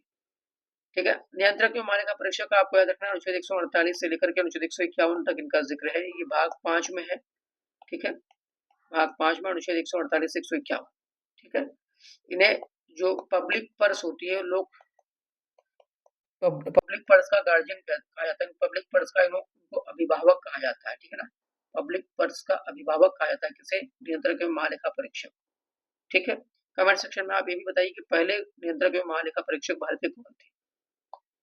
तो भारत के सर्वोच्च न्यायालय वो क्या करेंगे, वो कौन सा मामला था, गोलकनाथ बनाम पंजाब राज्य 1967 का मामला था। इस मामले में संभावित अधिनिर्णय के सिद्धांत को अपनाया था। तो सर्वोच्च न्यायालय ने संभावित अधिनिर्णय के सिद्धांत को कब अपनाया था, गोलकनाथ बनाम पंजाब राज्य के मामले में 1967। उच्च न्यायालय के कार्यक्षेत्र में बदलाव किया सकता है, देखिए संसद क्या कर सकती है, वो उच्च न्यायालय के कार्यक्षेत्र में बदलाव कर सकती है। कार्यक्षेत्र का मतलब होता है कि भाई जैसे यूपी है, यूपी के अंतर्गत हो सकता है, अगर कल को कानून बन जाए, कल को संसद एक कानून बना दे कि जो मध्य प्रदेश का हाईकोर्ट है जबलपुर खत्म करो, मध्य प्रदेश के जितने मामले होंगे वो भी कहाँ देखे जाएंगे, यूपी हाईकोर्ट देखे जाएंगे। ठीक है, इस चीज को आपको याद रखना है। वर्तमान में सर्वोच्च न्यायालय के न्यायाधीश की संख्या कितनी है, 34। मैं पहले बता चुका हूँ, 31 + 3 = 34। ठीक है, वर्तमान में सर्वोच्च न्यायालय के न्यायाधीशों की संख्या कितनी है, 34। ठीक है, भारत में न्यायिक पुनरावलोकन का आधार है तो कानून द्वारा स्थापित प्रक्रिया। न्यायिक पुनरावलोकन का आधार क्या है, कानून द्वारा स्थापित प्रक्रिया। मैंने आपसे कहा था, एक है विधि निर्माण प्रक्रिया। विधि निर्माण प्रक्रिया कहाँ से ली गई, ब्रिटेन से। और विधि द्वारा स्थापित प्रक्रिया कहाँ से ली गई, जापान से। न्यायिक पुनरावलोकन का अर्थ है कि उच्चतम न्यायालय, देखिए न्यायिक पुनरावलोकन का मतलब यही होता है कि जो उच्चतम न्यायालय वो किसी भी राज्य के कानून को अवैध घोषित कर सकता है। इस चीज को याद रखना है। न्यायिक पुनरावलोकन वाली बात कहाँ से ली गई है, यूएसए से ली गई है, याद रखना है इस चीज को भी। भारतीय सुप्रीम कोर्ट ने संविधान के अनुच्छेद 142 में प्रावधानित अपनी विशेष शक्तियों का उपयोग करते हुए उत्तर प्रदेश भारतीय राज्य में लोकायुक्त नियुक्त किया। देखिए, पहली बात मैं आपको बता दूं, अनुच्छेद 142 किससे संबंधित है, अनुच्छेद 142 संबंधित है सुप्रीम कोर्ट के पास बहुत ही अत्यधिक शक्ति, किसी भी कानून को या न्याय देने के लिए सुप्रीम कोर्ट क्या कर सकता है, अपने विवेकाधीन शक्तियों का इस्तेमाल कर सकता है। ठीक है, मतलब कि अनुच्छेद 142 सुप्रीम कोर्ट को अत्यधिक शक्ति देता है किसी भी कानून को, किसी भी चीज को न्याय दिलाने के लिए। ठीक, अयोध्या वाले मामले में भी वही किया गया था, अनुच्छेद 142 का प्रयोग। अनुच्छेद 141 क्या कहता है सर? अनुच्छेद 141 कहता है कि सुप्रीम कोर्ट जो भी फैसला देगा उसको पूरे देश में सभी न्यायालयों द्वारा क्या करना पड़ेगा? मानना पड़ेगा। ठीक, अनुच्छेद 142। 143 में क्या है? अनुच्छेद 143 में क्या है कि राष्ट्रपति जो होता है वो क्या कर सकता है? वो किसी किसी मामले में सुप्रीम कोर्ट के मुख्य न्यायाधीश या वरिष्ठ न्यायाधीश से क्या करता है? सलाह ले सकता है। जो सलाहकारी वाली बात, सलाह लेने वाली बात है, ये अनुच्छेद 143 में है। और ये बात कहाँ से ली गई? अनुच्छेद 143 ये कहाँ से लिया गया? ये बात कनाडा से ली गई है कि राष्ट्रपति क्या कर सकता है? मुख्य न्यायाधीश या वरिष्ठ न्यायाधीश से क्या कर सकता है? किसी मामले में सलाह ले सकता है। ठीक है,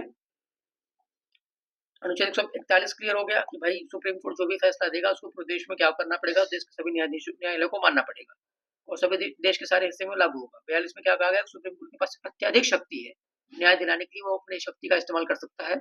143 में कहा गया कि सुप्रीम कोर्ट मतलब राष्ट्रपति क्या कर सकता है? वो सुप्रीम कोर्ट के मुख्य न्यायाधीश या वरिष्ठ न्यायाधीश से क्या कर सकता है? सलाह ले सकता है। ठीक है, लेकिन जो भी सलाह मुख्य न्यायाधीश या न्यायाधीश देंगे वो बाध्यकारी नहीं होगा। जरूरी नहीं कि राष्ट्रपति उसे माने, हो सकता है वो माने भी, नहीं भी मान सकते हैं। ठीक है, आगे देख लेते हैं। सर्वोच्च न्यायालय के न्यायाधीशों की सेवानिवृत्ति की उम्र क्या है? तो सर्वोच्च न्यायालय यानी सुप्रीम कोर्ट के जो न्यायाधीशों की जो रिटायरमेंट एज है वो क्या है? 65 साल। जबकि हाई कोर्ट में क्या है? 62 साल। ठीक है, उच्चतम न्यायालय के न्यायाधीशों की संख्या की वृद्धि करने की शक्ति कहाँ है? संसद के पास। उच्चतम न्यायालय के न्यायाधीशों की संख्या की वृद्धि वो भी कहा है? कार्य क्षेत्र बढ़ाना है तो भी कौन बढ़ाएगा? संसद। न्यायाधीशों की संख्या बढ़ानी है तो भी कौन बढ़ाएगा? संसद के पास है। कमेंट सेक्शन बताइए कि वर्तमान में उत्तर प्रदेश उच्चतम न्यायालय की में जो मतलब की अधिकतम संख्या कितनी है न्यायाधीशों की? भारत के सर्वोच्च न्यायालय की स्थापना कब हुई थी? भारतीय संविधान द्वारा। तो भारत के सर्वोच्च न्यायालय की स्थापना हुई थी भारतीय संविधान द्वारा। आगे देख लेते हैं। अगर भारत के राष्ट्रपति के चुनाव में कोई विवाद है तो उस विवाद को सौंपा जा सकता है भारत के सर्वोच्च न्यायालय को। अगर राष्ट्रपति की ये बात कहाँ कही गई? अनुच्छेद 71 में कि राष्ट्रपति या उपराष्ट्रपति संबंधी कोई भी बात, अगर चुनाव संबंधी विवाद होगा तो कौन हैंडल करेगा? भारत का सुप्रीम कोर्ट। ये बात कही गई अनुच्छेद 71 बता चुका हूँ आपको उसमें। ठीक है, आगे देख लेते हैं। उच्च न्यायालयों में गुवाहाटी जो उच्च न्यायालय है इसमें कई सारे राज्य आते हैं। इसके अंतर्गत कई सारे राज्य आते हैं। कौन कौन आता है? गुवाहाटी में देखिए असम एक तो आ गया, उसके बाद नागालैंड आ गया, फिर कौन आ गया? मेघालय आ गया, सॉरी मेघालय नहीं, मिजोरम। असम, नागालैंड, मिजोरम और अरुणाचल, ये जो 4 राज्य हैं, 4 राज्यों के हाईकोर्ट कहाँ पर है? गुवाहाटी में। ठीक है, असम में एक जगह है गुवाहाटी, वहीं पर किसका हाईकोर्ट है? असम का भी हाईकोर्ट है। अरुणाचल का भी, अरुणाचल भी कहाँ पे आएगा? गुवाहाटी हाईकोर्ट में आएगा। अरुणाचल वाले भी कहाँ पे आएंगे हाईकोर्ट के लिए? गुवाहाटी में आएंगे। नागालैंड का भी गुवाहाटी। ठीक है, और उसके बाद मिजोरम का भी क्या है? गुवाहाटी। ठीक, अरुणाचल, असम, नागालैंड, मिजोरम। ठीक है, ये सब कहाँ, सबका हाईकोर्ट क्या है? गुवाहाटी हाईकोर्ट, जो कि कहाँ पर है? असम में है। असम की राजधानी है दिसपुर। ठीक है, तो उच्चतम न्यायालय द्वारा घोषित विधि भूमि की विधि बन जाती है। देखिए मैंने आपसे कहा था उच्चतम न्यायालय मान ली कोई विधि घोषित करे, कुछ कानून वहां बनाया जा रहा है, कुछ बात वहां से, कोई फैसला वहां से दिया गया है, पूरे देश में वो लागू हो जाता है। यह अनुच्छेद 141 के अंतर्गत, अनुच्छेद 141 मैंने बताया कि जो भी फैसला सुप्रीम कोर्ट देगा उसको सारे देश, सभी देशवासियों को मानना पड़ेगा, सभी देश में लागू होगा। ठीक, और अनुच्छेद 142 क्या कहता है सर? अनुच्छेद 142 कहता है कि सुप्रीम कोर्ट के पास अत्यधिक शक्ति है किसी भी कानून, किसी भी विधि को लागू करवाने के लिए, वो किसी भी चीज को न्याय दिलवाने के लिए वो लागू कर सकती है। और अनुच्छेद 143 क्या है? अनुच्छेद 143 का मतलब होता है कि राष्ट्रपति किसी भी मामले में वो क्या कर सकते हैं? सलाह ले सकते हैं। किससे? भारत के मुख्य न्यायाधीश से। लेकिन वो सलाह बाध्यकारी नहीं होगी। और ये बात कहाँ से ली गई? कनाडा से ली गई। अच्छा, राज्य का मंत्री परिषद सामूहिक तौर पर उत्तरदायी होता है। देखिए अगला चैप्टर आ गया राज्य की कार्यपालिका। राज्य का, राज्य यानी कि स्टेट की बात हो रही है, तो राज्य का जो मंत्री परिषद होगा वो सामूहिक तौर पर उत्तरदायी किसके होता है? विधानसभा के प्रति। देखिए अगर हम केंद्र की बात करते हैं तो केंद्र का मंत्री परिषद सामूहिक तौर पर किसके प्रति उत्तरदायी होता है? वो लोकसभा के प्रति उत्तरदायी होता है। सेम वही कंडीशन जो वहां लोकसभा था, यहाँ क्या होगा? राज्यों में विधानसभा होगी। तो केंद्र का मंत्री परिषद सामूहिक तौर पर लोकसभा के प्रति उत्तरदायी होता है, ये बात कही गई अनुच्छेद 75(3) में। और राज्य का जो मंत्री परिषद होगा वो सामूहिक तौर पर विधानसभा के प्रति उत्तरदायी होता है। पहला लोकायुक्त कहाँ स्थापित हुआ था? महाराष्ट्र में, बता चुका हूँ। राज्यों में लोकायुक्त होते हैं और केंद्र में क्या है? लोकपाल। राज्य में अध्यादेश लागू किया जा सकता है। देखिए राज्य में अध्यादेश लागू किया जा सकता है राज्य के राज्यपाल द्वारा। राज्य के राज्यपाल द्वारा राज्य में अध्यादेश लागू किया जा सकता है। ठीक है, राज्य में अध्यादेश लागू किया जा सकता है राज्य के राज्यपाल द्वारा, ठीक है। और ये राज्यपाल का जो अध्यादेश जारी करने की शक्ति अनुच्छेद 213 है, जबकि राष्ट्रपति की जो अध्यादेश जारी करने की शक्ति थी वो क्या था, अनुच्छेद 123, और दोनों ही विधिक शक्तियां हैं, ठीक है। अब आते हैं पेज नंबर 86 पे। विधानसभा के दोनों सदनों द्वारा बिल पास होने के बाद राज्यपाल के पास कौन कौन से विकल्प होते हैं? भाई राज्यपाल हो सकता है अनुमति दे, हो सकता है विधेयक को अपने पास, किसी बिल को अपने पास रोक ले, और विधेयक को एक बार पुनर्विचार के लिए वापस भेज सकता है। हाँ, पुनर्विचार के लिए वापस भेज सकता है। और चौथा पॉइंट ये है कि वह विधेयक को राष्ट्रपति के विचार हेतु सुरक्षित रख सकता है। अभी ऐसा ही प्रश्न छत्तीसगढ़ पीसी से पूछा गया और वहां पर ऑप्शन में अनुच्छेद 200 और 201 दोनों दे दिया गया था। देखो भैया, जो शुरुआत की तीन बातें वो कहाँ पर है, अनुच्छेद 200 में, लेकिन जो चौथी बात है ये कहने के लिए कहाँ पर है, जो ये कहने के लिए अनुच्छेद 200 में है, लेकिन इसे जब लागू किया जाता है तो अनुच्छेद 201 के तहत लागू किया जाता है। यानी कि किसी भी बिल को गवर्नर क्या करता है, किसी बिल को आरक्षित कर सकता है राष्ट्रपति के विचार के लिए, वो अनुच्छेद 201 के तहत। हालांकि इसका जिक्र अनुच्छेद 200 में भी है, लेकिन इसका आंसर क्या होगा, 201 होगा। कहने का मतलब होता है कि विधानसभा, और यही बात अगर राष्ट्रपति की बारी आ जाए तो क्या होगा, अनुच्छेद 111। अनुच्छेद 111 के अनुसार राष्ट्रपति क्या करता है, किसी बिल पर सहमति दे सकता है, नहीं भी दे सकता है, इसे अपने जेब में भी रख सकता है, मतलब कि जेब में रख ले, कुछ बोले भी ना तो हाँ करे ना तो ना करे, ठीक। तो इसको बोलते हैं जेबी वीटो का अधिकार, जो कि 111 में है, किसके लिए, राष्ट्रपति के लिए, और 200 और 201 में किसके लिए, राज्यपाल के लिए। लेकिन अगर विशेष रूप से ये पूछे कि राज्यपाल को किसी विधेयक को राष्ट्रपति के आरक्षित करने के लिए का कौन सा अधिकार जो किस अनुच्छेद में, तो 201 में रहेगा, ठीक है। तो कहने का मतलब एकदम स्पष्ट हो गई चीजें। सभा के दोनों सदनों द्वारा बिल पास होने के बाद राज्यपाल के पास कौन कौन से विकल्प होंगे, वह अनुमति दे सकता है, वो विधेयक को अपने पास रोक सकता है, या विधेयक को एक बार पुनर्विचार के लिए वापस दे सकता है, और चौथा ये है कि वह विधेयक को राष्ट्रपति के विचार हेतु सुरक्षित रख सकता है। तो ये बाकी शुरुआत की जो तीन है अनुच्छेद 200 में है, बाकी जो चौथा ये क्या है, अनुच्छेद 201 में है, क्योंकि छत्तीसगढ़ लोक सेवा आयोग ने भी इसको माना है, अनुच्छेद 201 को आंसर माना है। अगर ऑप्शन में 200 और 201 दोनों है तो आपको आंसर देना है 201, लेकिन अगर ऑप्शन में 200 ही केवल है, इसका आंसर सिर्फ 200 हो जाएगा, ठीक। आगे देख लेते हैं। अभी तमिलनाडु में देखिए, तमिलनाडु के जो राज्यपाल है आर एन रवि, रविंद्र नारायण रवि, उन्हें कई सारे विधेयक को रोक के रखा हुआ है, ठीक। और उनको फटकार भी खूब अच्छी से मिली है सुप्रीम कोर्ट के द्वारा, ठीक। राज्यों की विधान परिषदों का निर्माण या समाप्ति कौन कर सकता है, संसद। राज्यों की विधान परिषद के निर्माण या समाप्ति किस अनुच्छेद में, अनुच्छेद 169 में। इस बात को याद रखिएगा, इस बात को आपको याद रखना है। कमेंट सेक्शन में बताइए कि वर्तमान में कितने राज्यों में विधान परिषद है, ठीक है। किसी राज्य में विधान परिषद की संरचना अथवा विघटन किया जा सकता है। तो किसी भी राज्य में विधान परिषद की रचना अथवा संगठन, विघटन ये किस अनुच्छेद में है, अनुच्छेद 169 में। 170 में क्या है, राज्य विधानसभा का जिक्र है, 169 में विधान परिषद का जिक्र है, 171 में विधान परिषद की संरचना का जिक्र है, ठीक है। तो किसी राज्य में विधान परिषद की संरचना अथवा विघटन किया सकता है केंद्रीय संसद द्वारा। भारत में राज्य न्यायपालिकाओं का उच्च सदन है, राज्य विधान पालिका, भारत में राज्य विधान पालिकाओं का जो उच्च सदन क्या होगा, विधान परिषद। जैसे केंद्र में क्या है, संसद में जो उच्च सदन क्या होता है, राज्यसभा। संसद में उच्च सदन होता है राज्यसभा, ठीक है। जबकि राज्य में उच्च सदन क्या होता है, विधान परिषद, ठीक। जो लोकसभा होती है वो निम्न सदन होती है, लोकप्रिय सदन भी कहा जाता है उसे। और जबकि राज्यों में जो लोकप्रिय सदन है, निम्न सदन वो क्या है, विधानसभा। वह राज्य जिसकी विधानसभा में सदस्यों की संख्या अधिक है वह हिमाचल प्रदेश। यहाँ देखिए ऑप्शन में दिया गया होगा हिमाचल प्रदेश, तो ऑप्शन के हिसाब से लेकिन सबसे अधिक जो विधानसभा की सीटें वो कहाँ पर है, यूपी में 403, ठीक है। किसी राज्य, आप कमेंट सेक्शन में बताइए वर्तमान में हिमाचल प्रदेश में विधानसभा के सदस्यों की संख्या कितनी है। हिमाचल प्रदेश की राजधानी है शिमला। किसी राज्य का राज्यपाल नियुक्त किया जा सकता है राष्ट्रपति के द्वारा। राज्य के राज्यपाल की नियुक्ति किसके द्वारा होगी, राष्ट्रपति के द्वारा होगी। राज्य सरकारों का संवैधानिक प्रमुख कौन होता है, राज्यपाल। राज्य सरकार का कार्यकारी प्रमुख कौन होता है, राज्यपाल। जम्मू कश्मीर के राज्यपाल की नियुक्ति ये कौन करता है, भारत का राष्ट्रपति करता है। वहां पे उपराज्यपाल होते हैं, क्योंकि जम्मू कश्मीर क्या है, अब यूनियन टेरिटरी बन चुका है। तो उपराज्यपाल वर्तमान में कौन है, मनोज सिन्हा। जम्मू कश्मीर के पहले उपराज्यपाल लेफ्टिनेंट गवर्नर कौन थे, जम्मू कश्मीर संघ शासित क्षेत्र की बात हो रही है, कौन थे वो थे गिरीश चंद्र मुर्मू जम्मू कश्मीर संघ शासित क्षेत्र के पहले उपराज्यपाल थे, ठीक है। वर्तमान में कौन है, मनोज सिन्हा, जो कि आते हैं गाजीपुर से। कानूनी विषयों पर राज्य सरकार को परामर्श कौन देता है, एडवोकेट जनरल। देखिए जैसे केंद्र सरकार में क्या होता है, महान्यायवादी होता है अनुच्छेद 76 के तहत, वैसे ही राज्य सरकार के पास क्या होता है, महाधिवक्ता होता है। महाधिवक्ता किस अनुच्छेद में? अनुच्छेद 165। ये क्वेश्चन पूछा गया जीआईसी वाले एग्जाम में, ठीक है। अनुच्छेद 165 के तहत महाधिवक्ता। राज्य में राष्ट्रपति शासन लागू किया जाता है गवर्नर की सलाह पर। राज्य में राष्ट्रपति शासन लागू किया जाता है गवर्नर की सलाह पर। राष्ट्रपति शासन अभी कहाँ लागू हुआ है? मणिपुर में, अनुच्छेद 356 के तहत, ठीक है। भारतीय संविधान के अनुसार इस वक्त वहां पे गवर्नर कौन है? मणिपुर में अजय कुमार भल्ला, ठीक है। भारतीय संविधान के अनुसार राज्यों की विधायिका में सम्मिलित है, तो राज्यों की विधायिका में क्या क्या सम्मिलित होता है? राज्यपाल होते हैं। जैसे कि देखिए, जैसे संसद में क्या है? राष्ट्रपति है, लोकसभा और राज्यसभा है, तो सॉरी राज्यसभा। उसी प्रकार से राज्यों की विधायिका में क्या होता है? राज्यपाल होते हैं, विधानसभा होते हैं, विधानसभा में विधान परिषद होती है, ठीक है ना। जहाँ विधान परिषद नहीं होगा वहां सिर्फ और सिर्फ राज्यपाल और विधानसभा। उत्तर प्रदेश के राज्यपाल ने विधानसभा के सत्र के आयोजन के लिए इसके अध्यक्ष को निर्देश दिया। ऐसा करने में वो उन अधिकारों का उपयोग कर रहे थे जो उनके पद पर निहित है अनुच्छेद 175 के खंड 2 में। कहने का मतलब ये है कि अनुच्छेद 175 के खंड 2 में कहा गया है कि राज्यपाल जो होता है वो विधानसभा के सत्र के आयोजन के लिए क्या करता है? उसकी अध्यक्षता कर सकता है और निर्देश भी दे सकता है, ठीक।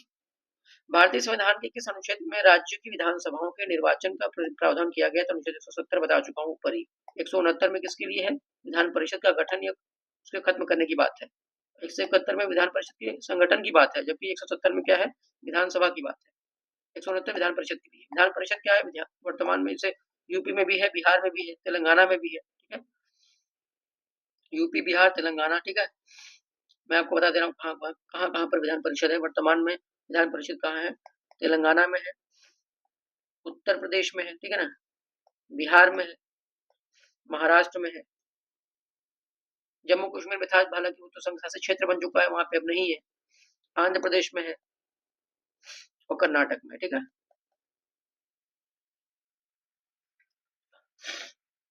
कमेंट सेक्शन बताइए कि बिहार में कितनी विधान परिषद सीटें हैं, ठीक है। उत्तर प्रदेश में विधान परिषद सीटों की संख्या है 100, ठीक है। जबकि बिहार में कितना, उसको आप कमेंट सेक्शन में बताइए। यदि किसी राज्य की विधानसभा का अध्यक्ष या स्पीकर पद त्यागना चाहे तो उसे अपना त्यागपत्र किसे देना होगा? उपाध्यक्ष को। यानी राज्य की विधानसभा का जो अध्यक्ष होगा वो उपाध्यक्ष को अपना त्यागपत्र सौंप सकता है। वर्तमान में उत्तर प्रदेश विधानसभा के अध्यक्ष कौन है? सतीश महाना जी, ठीक है। विधान परिषद के सदस्यों की न्यूनतम संख्या कितनी होती है? 40। विधान परिषद के सदस्यों की न्यूनतम संख्या कितनी होती है? 40। चैप्टर नंबर 7, राज्यों के उच्च न्यायालय या अधीनस्थ न्यायालय, ठीक, देख लेते हैं उसको भी। देखिए, वे राज्य जिन्होंने धारा 348(2) के प्रयोग से उच्च न्यायालयों में हिंदी भाषा के प्रयोग को मान्यता दी है वो कौन कौन से? उत्तर प्रदेश, मध्य प्रदेश, बिहार और राजस्थान। तो अनुच्छेद 348 के खंड 2 में कहा गया है कि उच्च न्यायालय में हिंदी भाषा का प्रयोग हो सकता है, और ऐसा करने वाले कौन कौन से राज्य हैं जिन्होंने ऐसा किया है? उत्तर प्रदेश, मध्य प्रदेश, बिहार और राजस्थान। उन्होंने 348 के खंड 2 का प्रयोग करके बताया है, वहां पे लागू हो गया है कि उच्च न्यायालय जो होंगे वो हिंदी भाषा का प्रयोग कर सकते हैं, उनको मान्यता दी गई, ठीक। मतलब कि उच्च न्यायालय में कौन सी भाषा का प्रयोग किया जाएगा, ये कहाँ कहा गया है? अनुच्छेद 348 के 2 में। आपको पता होना चाहिए कि भाषा संबंधी जो भी कहाँ पे भाग 17 में, भाग 17 कहाँ से? 343 से 351, ठीक, उसी में 348 भी आता है। उच्च न्यायालयों के कार्यक्षेत्र में बदलाव किया जा सकता है केवल संसद के द्वारा। एक उच्च न्यायालय का न्यायाधीश अपना त्यागपत्र किसको दे सकता है? तो राष्ट्रपति को अपना त्यागपत्र दे सकता है, ठीक है। उच्च न्यायालय यानी हाईकोर्ट का न्यायाधीश अपना त्यागपत्र, उच्च न्यायालय में जो एज रिटायरमेंट एज क्या होती है? 62 होती है, जबकि सुप्रीम कोर्ट में क्या है? 65 रिटायरमेंट एज, ठीक है। पंचायत, नगर पालिका और सहकारी समितियों की बात करते हैं। देखिए, भारत में जिला नियोजन समितियों का मुख्य उद्देश्य क्या है? तो भारत में जिला नियोजन समितियों का जो मुख्य उद्देश्य है वो है पंचायतों, नगर पालिकाओं की योजनाओं को एकीकृत करना, पंचायतों के मध्य एकीकृत दृष्टिकोण विकसित करना, ये क्या है? जिला नियोजन समितियों का मुख्य उद्देश्य है। स्थानीय स्वशासन को किस वर्ष संवैधानिक दर्जा प्रदान किया गया था? 1992 में स्थानीय स्वशासन को 73वां संविधान संशोधन और 74वां संविधान संशोधन के तहत क्या किया गया था? संवैधानिक दर्जा प्रदान किया गया था, ठीक। आगे देख लेते हैं। पंचायतों की वित्तीय स्थिति की समीक्षा करने के लिए राज्य सरकार प्रत्येक वर्ष क्या गठित करती है? वित्त आयोग। वित्त आयोग का जिक्र कहाँ किया गया? अनुच्छेद 280 में, ठीक है। अगर पंचायत का विघटन होता है तो चुनाव होने के लिए क्या चाहिए? कम से कम 6 महीने के अंदर क्या होना चाहिए? चुनाव हो जाना चाहिए। अगर पंचायत का विघटन हो जा रहा है तो पंचायत सदस्य की अयोग्यता का प्रश्न कौन निर्धारित करेगा? पंचायत सदस्य की जो अयोग्य है कि अयोग्य है वो कौन निर्धारित करेगा? वो निर्धारित करेगी ऐसी संस्था जिसे राज्य विधानमंडल का मुहैया, राज्य विधानमंडल जिससे बता देगी संस्था को, वही एक कमेटी बना देगी, वो डिसाइड करेंगे कि पंचायत सदस्य क्या है, अयोग्य है कि नहीं है। पंचायती राज विषय है किसका है? राज्य सूची का विषय पंचायती राज, बता चुका हूँ आपको। संविधान का 73वां संविधान संशोधन पंचायती राज प्रणाली से 1992 में आया था, 92-93 में ठीक है, पंचायती राज। संवैधानिक संशोधन के द्वारा पंचायती राज संस्थाओं को संवैधानिक स्तर प्राप्त हुआ था 73वें संविधान 1992-93। पंचायती राज अपनाने वाला पहला राज्य कौन सा था?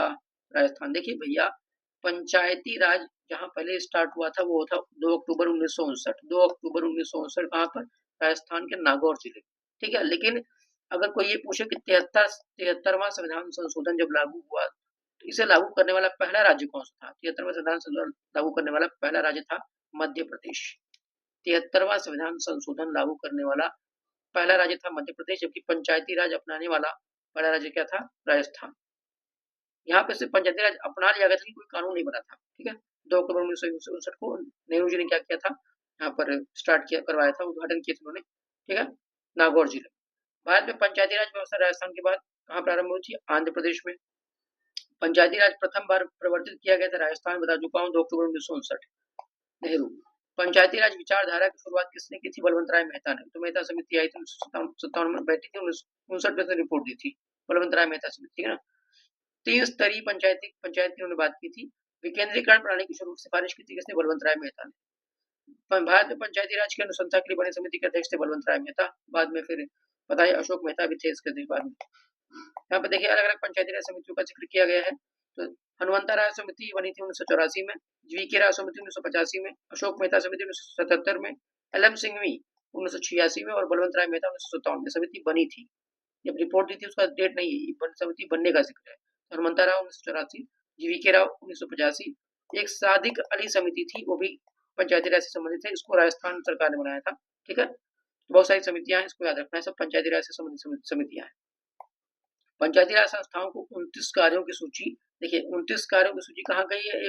ये अनुसूची 11वीं अनुसूची में कहा गया कितने विषय होंगे पंचायती राज के पास? 29 विषय। और तो कौन सी अनुसूची है? 11वीं अनुसूची। और किस अनुच्छेद में दी गई है? अनुच्छेद 243 के खंड जी में। ये जो 29 सूचियां है उसका जिक्र कहाँ पर है? अनुच्छेद 243 के खंड जी में। भारत में महिलाओं के लिए राजनीतिक संस्था में स्थान आरक्षित है कहाँ पर? पंचायती राज। 50% आरक्षण। ठीक है ना। सबसे पहले लागू किसने किया था? बिहार। 50% महिलाओं के लिए आरक्षण जो पंचायती राज में, किसने? बिहार ने। पंचायत के चुनाव कराने हेतु निर्णय कौन लेती है? राज्य सरकार। पंचायती राज व्यवस्था के तहत निर्माण हुआ था ग्राम पंचायत का। वह अनुच्छेद जो पंचायत के गठन के लिए राज्य सरकारों को निर्देश देते हैं, अनुच्छेद 40 डीपीएसपी का भाग है, बता चुका हूँ कई बार। वह कमेटी जिसने न्याय पंचायत बनाने की सिफारिश की थी, अशोक मेहता कमेटी। न्याय पंचायत बनाने की सिफारिश जिसने की थी, अशोक मेहता कमेटी ने। 1977 में इसका गठन हुआ था। ठीक है, 2 स्तर की बात करता है पंचायतों में 2 स्तर, जबकि अशोक मेहता समिति 3 स्तर। वह कार्य जो स्थानीय स्वशासन के अधिकार क्षेत्र में नहीं आता, तो सार्वजनिक अनुशासन का जो रख रखाव है वो राज्य सरकार के पास है, स्थानीय शासन के पास नहीं। ठीक है ना, आगे देख लेते हैं पेज नंबर 88। वे राज्य जिन्होंने पंचायती राज संस्थाओं में स्त्रियों को 50% आरक्षण का वैध किया है, किसने? बिहार, उत्तराखंड, मध्य प्रदेश, हिमाचल प्रदेश। ठीक है ना, 50% आरक्षण यहाँ पर मिल गया। बिहार तो पहला था। ठीक। भारत में ब्लॉक स्तर पर बनी पंचायत समिति केवल कहाँ पर? प्रशासनिक अधिकारी। ब्लॉक स्तर पर जो पंचायत समिति है वो कहाँ पर? प्रशासनिक अधिकारी उसको देखते हैं, प्राधिकारी। एक विकास खंड पर पंचायत समिति होती है प्रशासनिक प्राधिकरण के रूप में। अशोक मेहता समिति ने सिफारिश की थी पंचायती राज की द्विस्तरीय, हमने बताया 2 स्तर की सिफारिश की थी। अशोक मेहता समिति 1977 में गठित हुई थी। न्याय पंचायत की स्थापना भी इन्होंने करवाई थी। पंचायती राज की त्रिस्तरीय प्रणाली, जिसके ग्राम पंचायत, पंचायत समिति और जिला परिषद। इसकी बात कौन कहा था त्रिस्तरीय की? बलवंत राय मेहता समिति 1957। भारत में पंचायती राज प्रतिनिधित्व करते हैं शक्तियों का विकेंद्रीकरण, लोगों की हिस्सेदारी, सामुदायिक विकास। आपको बलवंत राय मेहता जी के बारे में बता दूं, वो गुजरात राज्य के प्रथम मुख्यमंत्री थे। और दूसरी बात ये है कि उनकी हत्या कर दी गई थी। बॉर्डर पर वो गए थे किसी, क्योंकि क्या पाकिस्तान के द्वारा जो है, पाकिस्तान के जो आर्मी कमांडर उनके द्वारा उनकी हत्या कर दी गई थी। किसकी? बलवंत राय मेहता जी। भारत में पंचायती राज प्रतिनिधित्व करता है शक्तियों के विकेंद्रीकरण की, लोगों की हिस्सेदारी, सामुदायिक विकास। पंचायती राज का प्रधान लक्ष्य क्या? ग्रामवासियों में शक्ति का विकेंद्रीकरण। विकेंद्रीकरण याद रखना। पंचायती राज को भारतीय संविधान के 73वें संविधान संशोधन के अंतर्गत स्वशासन की इकाई के रूप में गठित किया गया है और 92-93 में आया था। और पहला राज्य जिसने 73वां संविधान संशोधन अपने यहाँ लागू किया था वो था मध्य प्रदेश। ठीक है, आगे देख लेते हैं। सरकार की पंचायती राज प्रणाली की प्रमुख विशेषताएं क्या है? इनमें सरकार की 3 श्रेणियां होती हैं। तो 3 श्रेणियों की बात किसने कही थी? बलवंत राय मेहता जी। इसका लक्ष्य गांवों को सामाजिक एवं आर्थिक न्याय प्रदान करना है। और जिला परिषद में इसके सदस्य के रूप में कुछ सांसद भी होते हैं। जिला परिषद में इसके कुछ सांसद भी क्या होते हैं? इसके सदस्य होते हैं। आगे देख लेते हैं। 11वीं अनुसूची के द्वारा पंचायती राज संस्थाओं को पहले बता दिया 29 विषय, जबकि 12वीं अनुसूची में जो नगर पालिका होती है उसके लिए कितने विषय, 18 विषय। ठीक है, ये बात कहाँ कही है, अनुच्छेद 243 जी में भी कहा गया है। प्रमुख आयोग एवं समितियां देख लेते हैं। सरकारी आयोग का गठन का उद्देश्य क्या था, केंद्र राज्य संबंध। ठीक है, समिति में लोकसभा और राज्यसभा दोनों के प्रतिनिधि शामिल होते हैं। कौन समिति है, तो लोक लेखा समिति में देखिए 22 लोग होते हैं, 15 और 7। ठीक है, 22, 15 लोकसभा से, 7 राज्यसभा से। ठीक है ना, और सार्वजनिक सभा समिति में भी क्या होते हैं, ये शामिल होते हैं। समिति का मुख्य उद्देश्य 1970 से पूर्व भारत में दल बदल की सटीक परिभाषा देना था, तो इसका नाम था चौहान समिति। दल बदल संबंधी जो समिति जिसका क्या नाम था, चौहान समिति। अनुसूचित जाति एवं जनजाति संघ राज्य संबंध, देखिए कावेरी जल विवाद, ये कर्नाटक और तमिलनाडु के बीच में, हालांकि पुडुचेरी भी इसमें आ जाता है। ठीक, पुडुचेरी केरल को इसमें ले लिया जाता है, ये ऑप्शन के हिसाब से कर्नाटक तमिलनाडु आ गया। ठीक है, कावेरी नदी पता आपको कर्नाटक के ब्रह्मगिरी पहाड़ियों से निकलती है। ठीक है, तो इसे दक्षिण की गंगा भी कहते हैं। दक्षिण गंगा गोदावरी है और दक्षिण की गंगा कौन है, कावेरी। ठीक, भारतीय संविधान के किस अनुच्छेद के अंतर्गत लोकसभा में अनुसूचित जातियों के आरक्षण का प्रावधान किया गया है, तो अनुच्छेद 330 में। देखिए भारतीय संविधान के अंतर्गत लोकसभा की बात हो रही, लोकसभा में अनुसूचित जातियों यानी एससी को क्या किया दिया गया है, आरक्षण दिया गया है। किसके तहत, अनुच्छेद 330 के तहत। जबकि राज्य की विधानसभाओं में जो लोकसभा जो आरक्षण है एससी को, वो किसके तहत है, 332 के तहत। याद रखना, 330 और 332। 330 के तहत क्या किया गया है, लोकसभा में एससी को क्या दिया गया है, आरक्षण दिया गया है। ठीक है, और जबकि एसटी जबकि विधानसभाओं में जो एससी की सीटें रिजर्व हो कहां पर है, अनुच्छेद 332 में। ठीक, वर्तमान में 84 सीटें जो है लोकसभा की क्या है, आरक्षित है एससी के लिए, और 47 किसके लिए आरक्षित है, एसटी के लिए। इस चीज को भी आपको याद रखना है। ठीक, लोकसभा में, राज्यसभा में कोई भी आरक्षण नहीं। आगे देख लेते हैं। 14 अगस्त 2007 को संसद द्वारा भारतीय संविधान में संशोधन के उपरांत अब अनुसूचित जाति की सूची में कितनी जातियां हो गई हैं, 1206। तो अनुसूचित जाति की सूची में कितनी जातियां हो गई हैं, 1206। इस चीज को याद रखना है। भारत के राष्ट्रपति को विशिष्ट केंद्र राज्य राजकोषीय संबंधों के बारे में सुझाव कौन देता है, वित्त आयोग। वित्त आयोग क्या है, अनुच्छेद 280। 281 में क्या कहा गया कि वित्त आयोग अपनी रिपोर्ट किसको देगा, राष्ट्रपति को सौंपेगा। भारतीय संविधान का वह अनुच्छेद जो संवैधानिक प्रावधानों को संघीय संसद या राज्य विधान पालिकाओं द्वारा बनाए गए नियमों को प्राथमिकता देती है, तो कौन सा, 245। देखिए संविधान का अनुच्छेद है 245, जो क्या करता है, संवैधानिक प्रावधानों की जो संघीय संसद से, मान लीजिए कि संसद ने कोई कानून बनाया और ठीक वैसा ही कानून किसने बना दिया, विधानसभा ने भी राज्यों को बना दिया, तो उस कंडीशन में जो केंद्र वाला कानून होगा वो क्या होगा, वो ज्यादा, मतलब क्या होगा, वो आगे होगा, मतलब उसको वरीयता दी जाएगी, राज्य वाले कानून को खत्म कर दिया जाएगा। तो कौन सा है, अनुच्छेद 245 में बात कही गई है। ठीक, आगे देख लेते हैं। तो बिहार की एकमात्र भाषा, इसकी अपनी लिपि, उसका नाम है तिरुतिया। ठीक है ना, मैं आगे देख लेते हैं। भारत के निर्वाचन आयोग द्वारा पहली ट्रांसजेंडर चुनावी अम्बेडकर कौन से नियुक्त किया गया, गौरी सावंत को। चुनावी बॉन्ड योजना का शुभारंभ हुआ था जनवरी 2018 में। चुनावी बॉन्ड योजना का शुभारंभ हुआ था जनवरी 2018 में, और 2024 में उसे माननीय सुप्रीम कोर्ट ने क्या कर दिया, असंवैधानिक घोषित कर दिया। ठीक है, भारत में राजनीतिक दलों का पंजीकरण ये किसके द्वारा किया जाता है, ये किया जाता है पीपल्स रिप्रेजेंटेटिव एक्ट 1951, लोक प्रतिनिधित्व अधिनियम 1951 के अनुसार इनका पंजीकरण किया जाता है। इसका राजनीतिक दलों का, पॉलिटिकल पार्टीज का। ठीक, भारतीय संविधान का वह अनुच्छेद जो प्राथमिक स्तर पर मातृभाषा में शिक्षा की सुविधा से संबंधित है, अनुच्छेद 350 का खंड ये कहता है कि प्राथमिक स्तर पर शिक्षा किसमें दी जानी चाहिए, मातृभाषा में। भाषा जो है किस जो भी ऑफिशियल भाषाएं हैं का जिक्र कहा गया भाग 17 में, अनुच्छेद 343 से 351 भाग 17, 343 से 351। ठीक है, भाग 17 याद रखना है इसको। भारत के संविधान का अनुच्छेद 312 संबंधित है। अनुच्छेद 312 किससे संबंधित है, ये संबंधित है नई अखिल भारतीय सेवाओं से। ठीक है, नई अखिल भारतीय सेवाओं से संबंधित है अनुच्छेद 312, और इस मामले में राज्यसभा की ज्यादा शक्ति प्राप्त है अनुच्छेद 312 में। राजनीतिक दलों के स्तर को मान्यता प्रदान करता है कौन, निर्वाचन आयोग। निर्वाचन आयोग कहाँ पर है, भाग 15, अनुच्छेद 324 से 329 का। भारत के संविधान का वह अनुच्छेद जो भारतीय निर्वाचन आयोग की स्थापना से संबंधित है, 324 बता चुका हूँ। भारत के संविधान का वह अनुच्छेद जो देवनागरी लिपि में हिंदी को संघ की सरकारी भाषा के रूप में मानता है, ये कौन है, अनुच्छेद 343। ये कहता है कि देवनागरी लिपि क्या है, में हिंदी को संघ की सरकारी भाषा माना जाता है, सरकारी भाषा ने राजभाषा। इंदिरा गांधी बनाम राजनारायण मामले में स्वतंत्र एवं निष्पक्ष चुनाव भारतीय संविधान की मूल संरचना के रूप में पहचाना जाता है। तो स्वतंत्र एवं निष्पक्ष चुनाव के मामले में ये केस हुआ था इंदिरा गांधी बनाम राजनारायण। इसमें क्या कहा गया था, इसमें कोर्ट ने कहा कि प्रधानमंत्री को कटघरे में बुला लिया था, ठीक है, भाई आपको दलील देनी होगी। गलत तरीके से उन्होंने क्या किया था, ये संसद बन गई थी कहाँ पे, ठीक है, इंदिरा गांधी बनाम राजनारायण मामला। वर्तमान में भारत के मुख्य न्यायाधीश वर्तमान में भारत के मुख्य चुनाव आयुक्त कौन है, तो टी.एस. कृष्णमूर्ति उस वक्त रहे होंगे। वर्तमान में देखिए, वर्तमान में राजीव कुमार था जब ये बुक छपी थी, लेकिन वर्तमान में अब जो बने हैं कौन है, ज्ञानेश कुमार, 2029 तक रहेंगे। लंबे समय तक किसी व्यक्ति को मुख्य चुनाव आयुक्त नहीं बनाना चाहिए, क्योंकि ऐसे व्यक्ति में क्या होता है कि वो लंबे समय तक प्रभावित रहता है, जल्दी रिटायरमेंट हो जाएंगे, ज्यादा बेटर रहता है। लेकिन अब जो वर्तमान में ज्ञानेश जी को बनाया गया है, 2029 तक रहेंगे, अगले वाले लोकसभा चुनाव में भी काम करेंगे, तो आप समझ सकते हैं कि उसको फायदा पहुंचाएंगे। हालांकि संवैधानिक लोकतंत्र में ऐसा कहना नहीं चाहिए, लेकिन चीजें हो रही, पर्दे के पीछे से कौन जानता है उसे। चलिए, भारत के विभिन्न राजनीतिक दलों को राष्ट्रीय या क्षेत्रीय दल का दर्जा देने का अधिकार किसके पास है, चुनाव आयोग। किसी भी राजनीतिक दल को क्षेत्रीय, राष्ट्रीय, क्षेत्रीय दल का दर्जा कौन देगा, चुनाव आयोग। संघीय लोक सेवा आयोग के अध्यक्ष की नियुक्ति कौन करता है, राष्ट्रपति। संघीय लोक सेवा आयोग के अध्यक्ष की नियुक्ति करता है राष्ट्रपति। राज्य लोक सेवा आयोग का अध्यक्ष नियुक्त किया जाता है राज्य के राज्यपाल द्वारा। राज्य लोक सेवा आयोग का अध्यक्ष की नियुक्ति कौन करता है, राज्य के राज्यपाल। देखिए, संघ लोक सेवा आयोग अपना वार्षिक प्रतिवेदन सौंपता है किसे, राष्ट्रपति को। संघ लोक सेवा आयोग अपना वार्षिक प्रतिवेदन सौंपता है राष्ट्रपति को। राज्य एवं केंद्र जो सेवाएं हैं, ये किस भाग में दिया गया भाग 14 में, ठीक है, अनुच्छेद 308 से 323 तक, ठीक है, इस चीज को याद रखना है। निर्वाचन आयुक्त को हटाया जा सकता है, मुख्य निर्वाचन आयुक्त के परामर्श पर राष्ट्रपति द्वारा।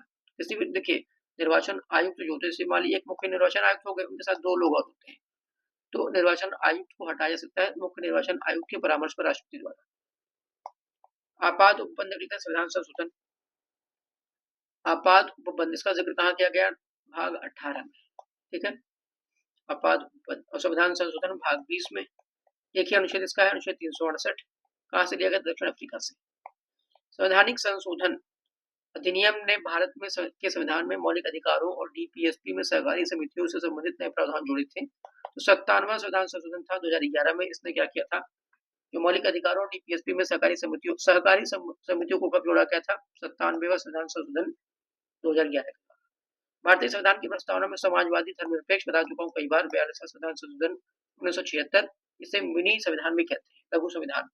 संविधान का 105वां संशोधन संबंधित है राज्यों को अन्य पिछड़ा वर्ग निर्धारण की शक्ति। राज्यों को अन्य पिछड़ा वर्ग निर्धारण की शक्ति देता है कौन, 105वां संविधान संशोधन, ठीक। 73वां संशोधन के बाद विकेंद्रीकरण किया गया था निर्णय लेने की शक्ति को, 73वां 1992-93, ये पंचायती राज के लिए, जबकि 74वां किसके लिए, नगर पालिकाओं के लिए। आगे देख लेते हैं।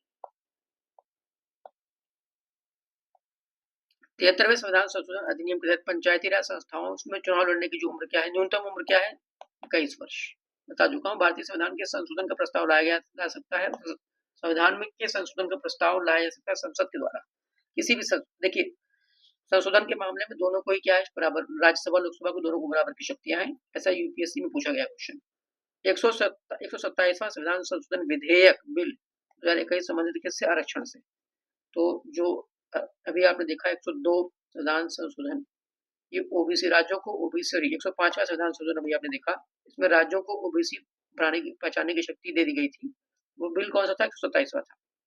वह संविधान संशोधन जिसके द्वारा शिक्षा के अधिकार को एक मौलिक अधिकार के रूप में सम्मिलित किया गया था, तो 86वां संविधान संशोधन 2002, इसमें अनुच्छेद 21A जोड़ा गया। 21A में क्या है, शिक्षा के अधिकार की बात की गई है। भारतीय संविधान में संशोधन प्रारंभ किया जा सकता है कहां से, लोकसभा, राज्यसभा, कहीं से भी आप प्रारंभ कर सकते हो। भारतीय संविधान में संशोधन के लिए विधेयक लाया जा सकता है, या तो लोकसभा में लाई तो राज्यसभा में, कोई दिक्कत नहीं। संविधान संशोधन भाग 20 अनुच्छेद 368 कहां से लिया गया, दक्षिण अफ्रीका से। संविधान में मंत्रिमंडल, कैबिनेट शब्द का एक ही बार प्रयोग हुआ है, कब, अनुच्छेद 352 में प्रयोग किया गया है। मंत्रिमंडल शब्द का प्रयोग एक ही बार किया गया, अनुच्छेद 352 में भी जोड़ा गया था 44वें संविधान संशोधन 1978 द्वारा, मोरारजी देसाई की सरकार द्वारा। वह संवैधानिक संशोधन अधिनियम जिसके द्वारा मंत्री परिषद की संख्या लोकसभा के कुल सदस्यों के 15% की सीमा तक निर्धारित की गई थी। 91वां संविधान संशोधन 2003 में यह डिसाइड कर लिया गया कि जो मंत्री परिषद होंगी उसकी संख्या कितनी होगी, लोकसभा के कुल सदस्यों का कितना होगा, 15% की सीमा तक होगी, ठीक। इसे मान लीजिए अगर 100 लोग लोकसभा में है, ठीक, तो 100 का 15%, 15 ही क्या होंगे, मंत्री होंगे, इस चीज को याद रखना है। तो संवैधानिक संशोधन किया गया था, इसके द्वारा मंत्री परिषद की संख्या लोकसभा के कुल सदस्यों के 15% की सीमा को लगा दिया गया था कि 15% सीमा तक ही मंत्री बनेंगे। ठीक, 91वां संविधान संशोधन 2003। ठीक, वह संवैधानिक संशोधन जिसके तहत पंचायती राज संस्थाओं में महिलाओं को आरक्षण, 73वां संविधान संशोधन पंचायती राज संस्थाओं में महिलाओं को आरक्षण, इसमें बिहार पहला था। 73वां संविधान संशोधन पर उनकी वैधानिक शुरुआत ये कब हुई थी? ये 64वें संविधान, देखिए मैंने आपसे कहा कोई भी संविधान संशोधन होता है तो उसको संशोधन कानून बनता तो बाद में, पहले तो बिल आता है। तो इसकी शुरुआत कहाँ से हो गई थी? 64वां संविधान संशोधन बिल आ गया था कि पारित नहीं हो पाया था। ठीक, वो कानून नहीं बन पाया था, सिर्फ बिल का बिल रह गया। शुरुआत यहीं से होती है 64वें संविधान संशोधन बिल से। ठीक है, और कानून कौन सा था? 73वां संविधान संशोधन कानून। संवैधानिक प्रावधान के संशोधन का प्रावधान दिया गया भाग 20 में, अनुच्छेद 368 में बता चुका हूँ। भारतीय संविधान में संशोधन होता है अनुच्छेद 368 के द्वारा भाग 20 दक्षिण अफ्रीका से लिया गया। 124वां संविधान संशोधन ये किससे संबंधित है? ये आरक्षण से संबंधित है। 124वां संविधान संशोधन विधेयक है, ये विधेयक बिल, ये संबंधित है आरक्षण से। ईडब्ल्यूएस आरक्षण जो है वो इससे संबंधित है, ईडब्ल्यूएस इकोनॉमिकली वीकर सेक्शन। ठीक, आपको बता दूं कि नरसिम्हा राव की सरकार, कांग्रेस ने भी इसको लाने का प्रयास किया था, लेकिन उस वक्त जो इस पर रोक लगा दी गई थी इंदिरा साहनी जजमेंट के द्वारा। इंदिरा साहनी जजमेंट के द्वारा इस पर रोक लगा दी गई थी। ठीक, लेकिन हमारे मोदी जी इसको लेकर के आए, कोई कमेटी, कोई रिपोर्ट, कोई सर्वे नहीं कराया गया कि भाई इसको चलाने की जरूरत है कि नहीं। कमेटी है, हालांकि एक सिन्हो कमेटी है 2011 में गठित की गई थी, इसमें इस बात का जिक्र किया गया था कि आर्थिक जो गरीब है उनको दिया जाना चाहिए आरक्षण। लेकिन अब 8 लाख की सीमा रखी गई है, तो 8 लाख कमाने वाला साल भर में अगर वो गरीब है तो बड़ी अच्छी बात है। ठीक है, ईडब्ल्यूएस। पहली अवस्था में राष्ट्रपति 2 महीने अवधि के लिए वित्तीय आपातकाल की घोषणा कर सकते हैं। ठीक है, 2 महीने के लिए तो राष्ट्रपति जो है 2 महीने के लिए वित्तीय आपातकाल, अनुच्छेद 360 में इसका जिक्र है। अभी तक देश में एक बार भी वित्तीय आपातकाल नहीं लगाया गया। ये कहाँ से लिया गया था? यूएसए के संविधान से लिया गया वित्तीय आपातकाल की बात। 108वें संविधान संशोधन बिल, 108वां संविधान संशोधन बिल जो है को दूसरे किस नाम से जानते हैं? तो महिला सीट आरक्षण बिल इसका नाम है। 108वां संविधान संशोधन बिल या महिला आरक्षण बिल से संबंधित है। मतदान की न्यूनतम आयु 18 वर्ष, ये कब की गई थी? 61वां संविधान संशोधन 1988-89 1988 में ये हो गया था, 1989 से लागू हो गया था राजीव गांधी की सरकार में। जो वोटिंग की जो सीमा थी 21 से घटाकर कितनी कर दी गई थी? 18 कर दी गई थी राजीव गांधी जी के समय में। 61वां संविधान संशोधन 1988-89। ठीक, भारतीय संविधान में संशोधन करके शिक्षा का अधिकार जोड़ा गया था कब? 1 अप्रैल 2010 को। ये जोड़ा गया था 1 अप्रैल 2010 को, लेकिन शिक्षा का अधिकार 86वें संविधान संशोधन 2003 में ही जोड़ा गया था, अनुच्छेद 21A में बना दिया। ठीक, तो शिक्षा का अधिकार 1 अप्रैल 2010 से लागू हो जाता है। ठीक, वह अनुच्छेद जिसके अनुसार भारत के राष्ट्रपति द्वारा राष्ट्रीय आपातकाल की घोषणा की जा सकती है, अनुच्छेद 352। राष्ट्रीय आपातकाल अनुच्छेद 352, राज्य में आपातकाल राष्ट्रीय शासन अनुच्छेद 356, वित्तीय आपातकाल 360। राष्ट्रपति राष्ट्रीय आपातकाल की घोषणा कर सकता है, हाँ कर सकता है, हथियार बंद विद्रोह के आधार पर। अगर सशस्त्र विद्रोह हो गया है तो वो क्या हो जाएगा? कर सकता है। दूसरा है बाह्य आक्रमण, और तीसरा युद्ध के आधार पर। देखिए पहले क्या था? आंतरिक, खाली विद्रोह, खाली बस नाम दिया था आंतरिक विद्रोह। ठीक है, पहले मूल संविधान में, बाद में से 44वें संविधान संशोधन 1978 द्वारा इस यहाँ क्या कर दिया गया? आंतरिक विद्रोह हटाकर क्या कर दिया गया? हथियार बंद विद्रोह या सशस्त्र विद्रोह कर दिया गया। ठीक, बाह्य आक्रमण और युद्ध के आधार पर 352 की घोषणा की जा सकती है।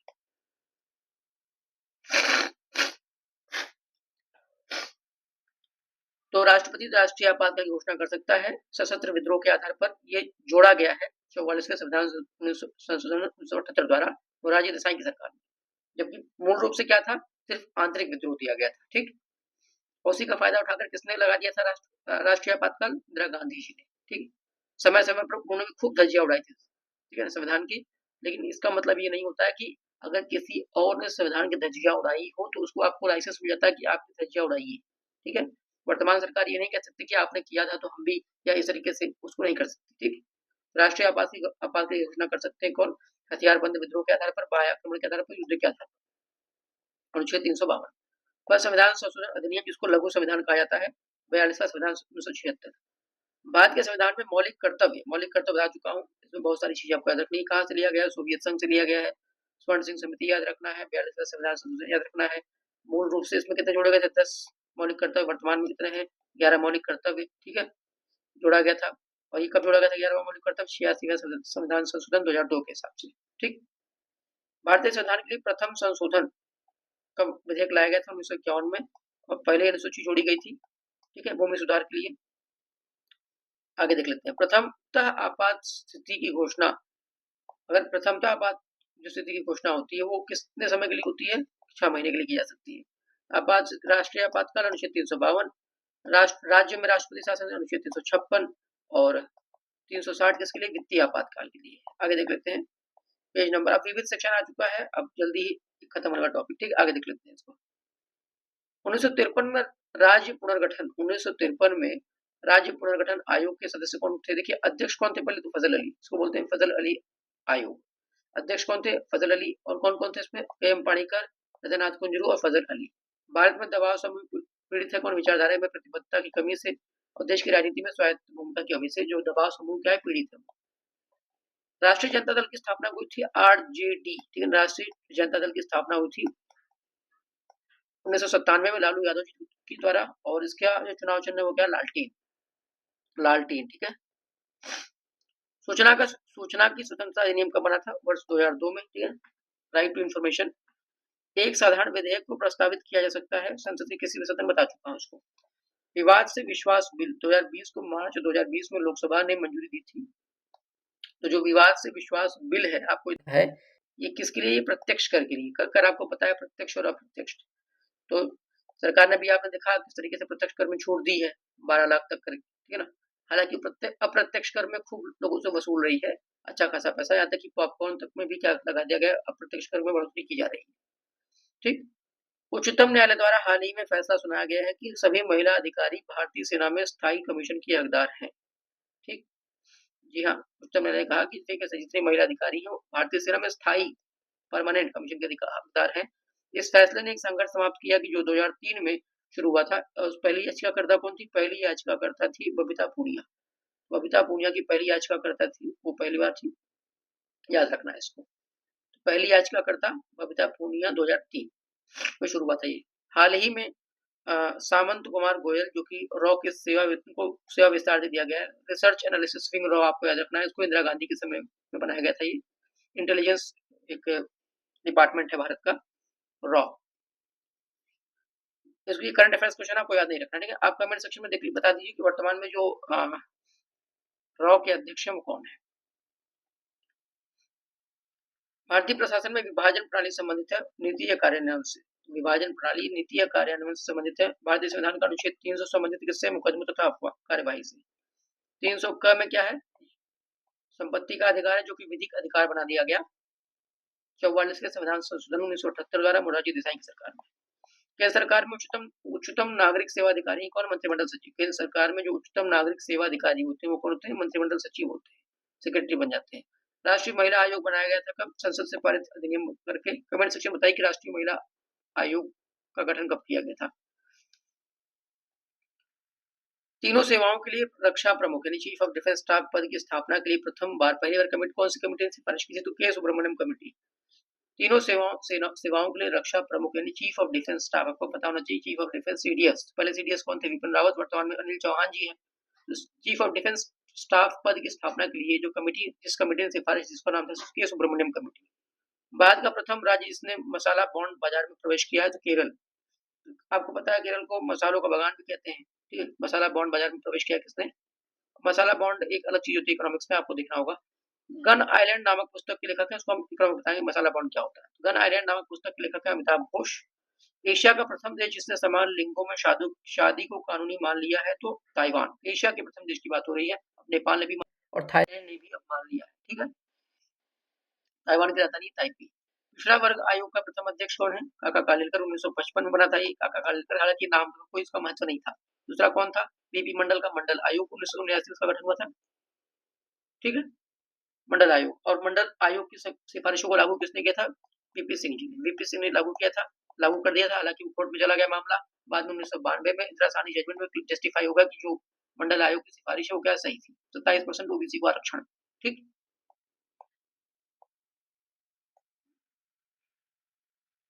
और वर्तमान में अभी आपको पता होगा एक रोहिणी आयोग बनाया गया था, रोहिणी कमेटी बनाई गई थी। इसलिए पिछड़ा वर्ग का जो भी आरक्षण मिला वो 27%, उसको कई खंडों में बांटने के लिए, मतलब इसको भी 27% को डिवाइड करने के लिए कई अलग अलग भागों में, ठीक है।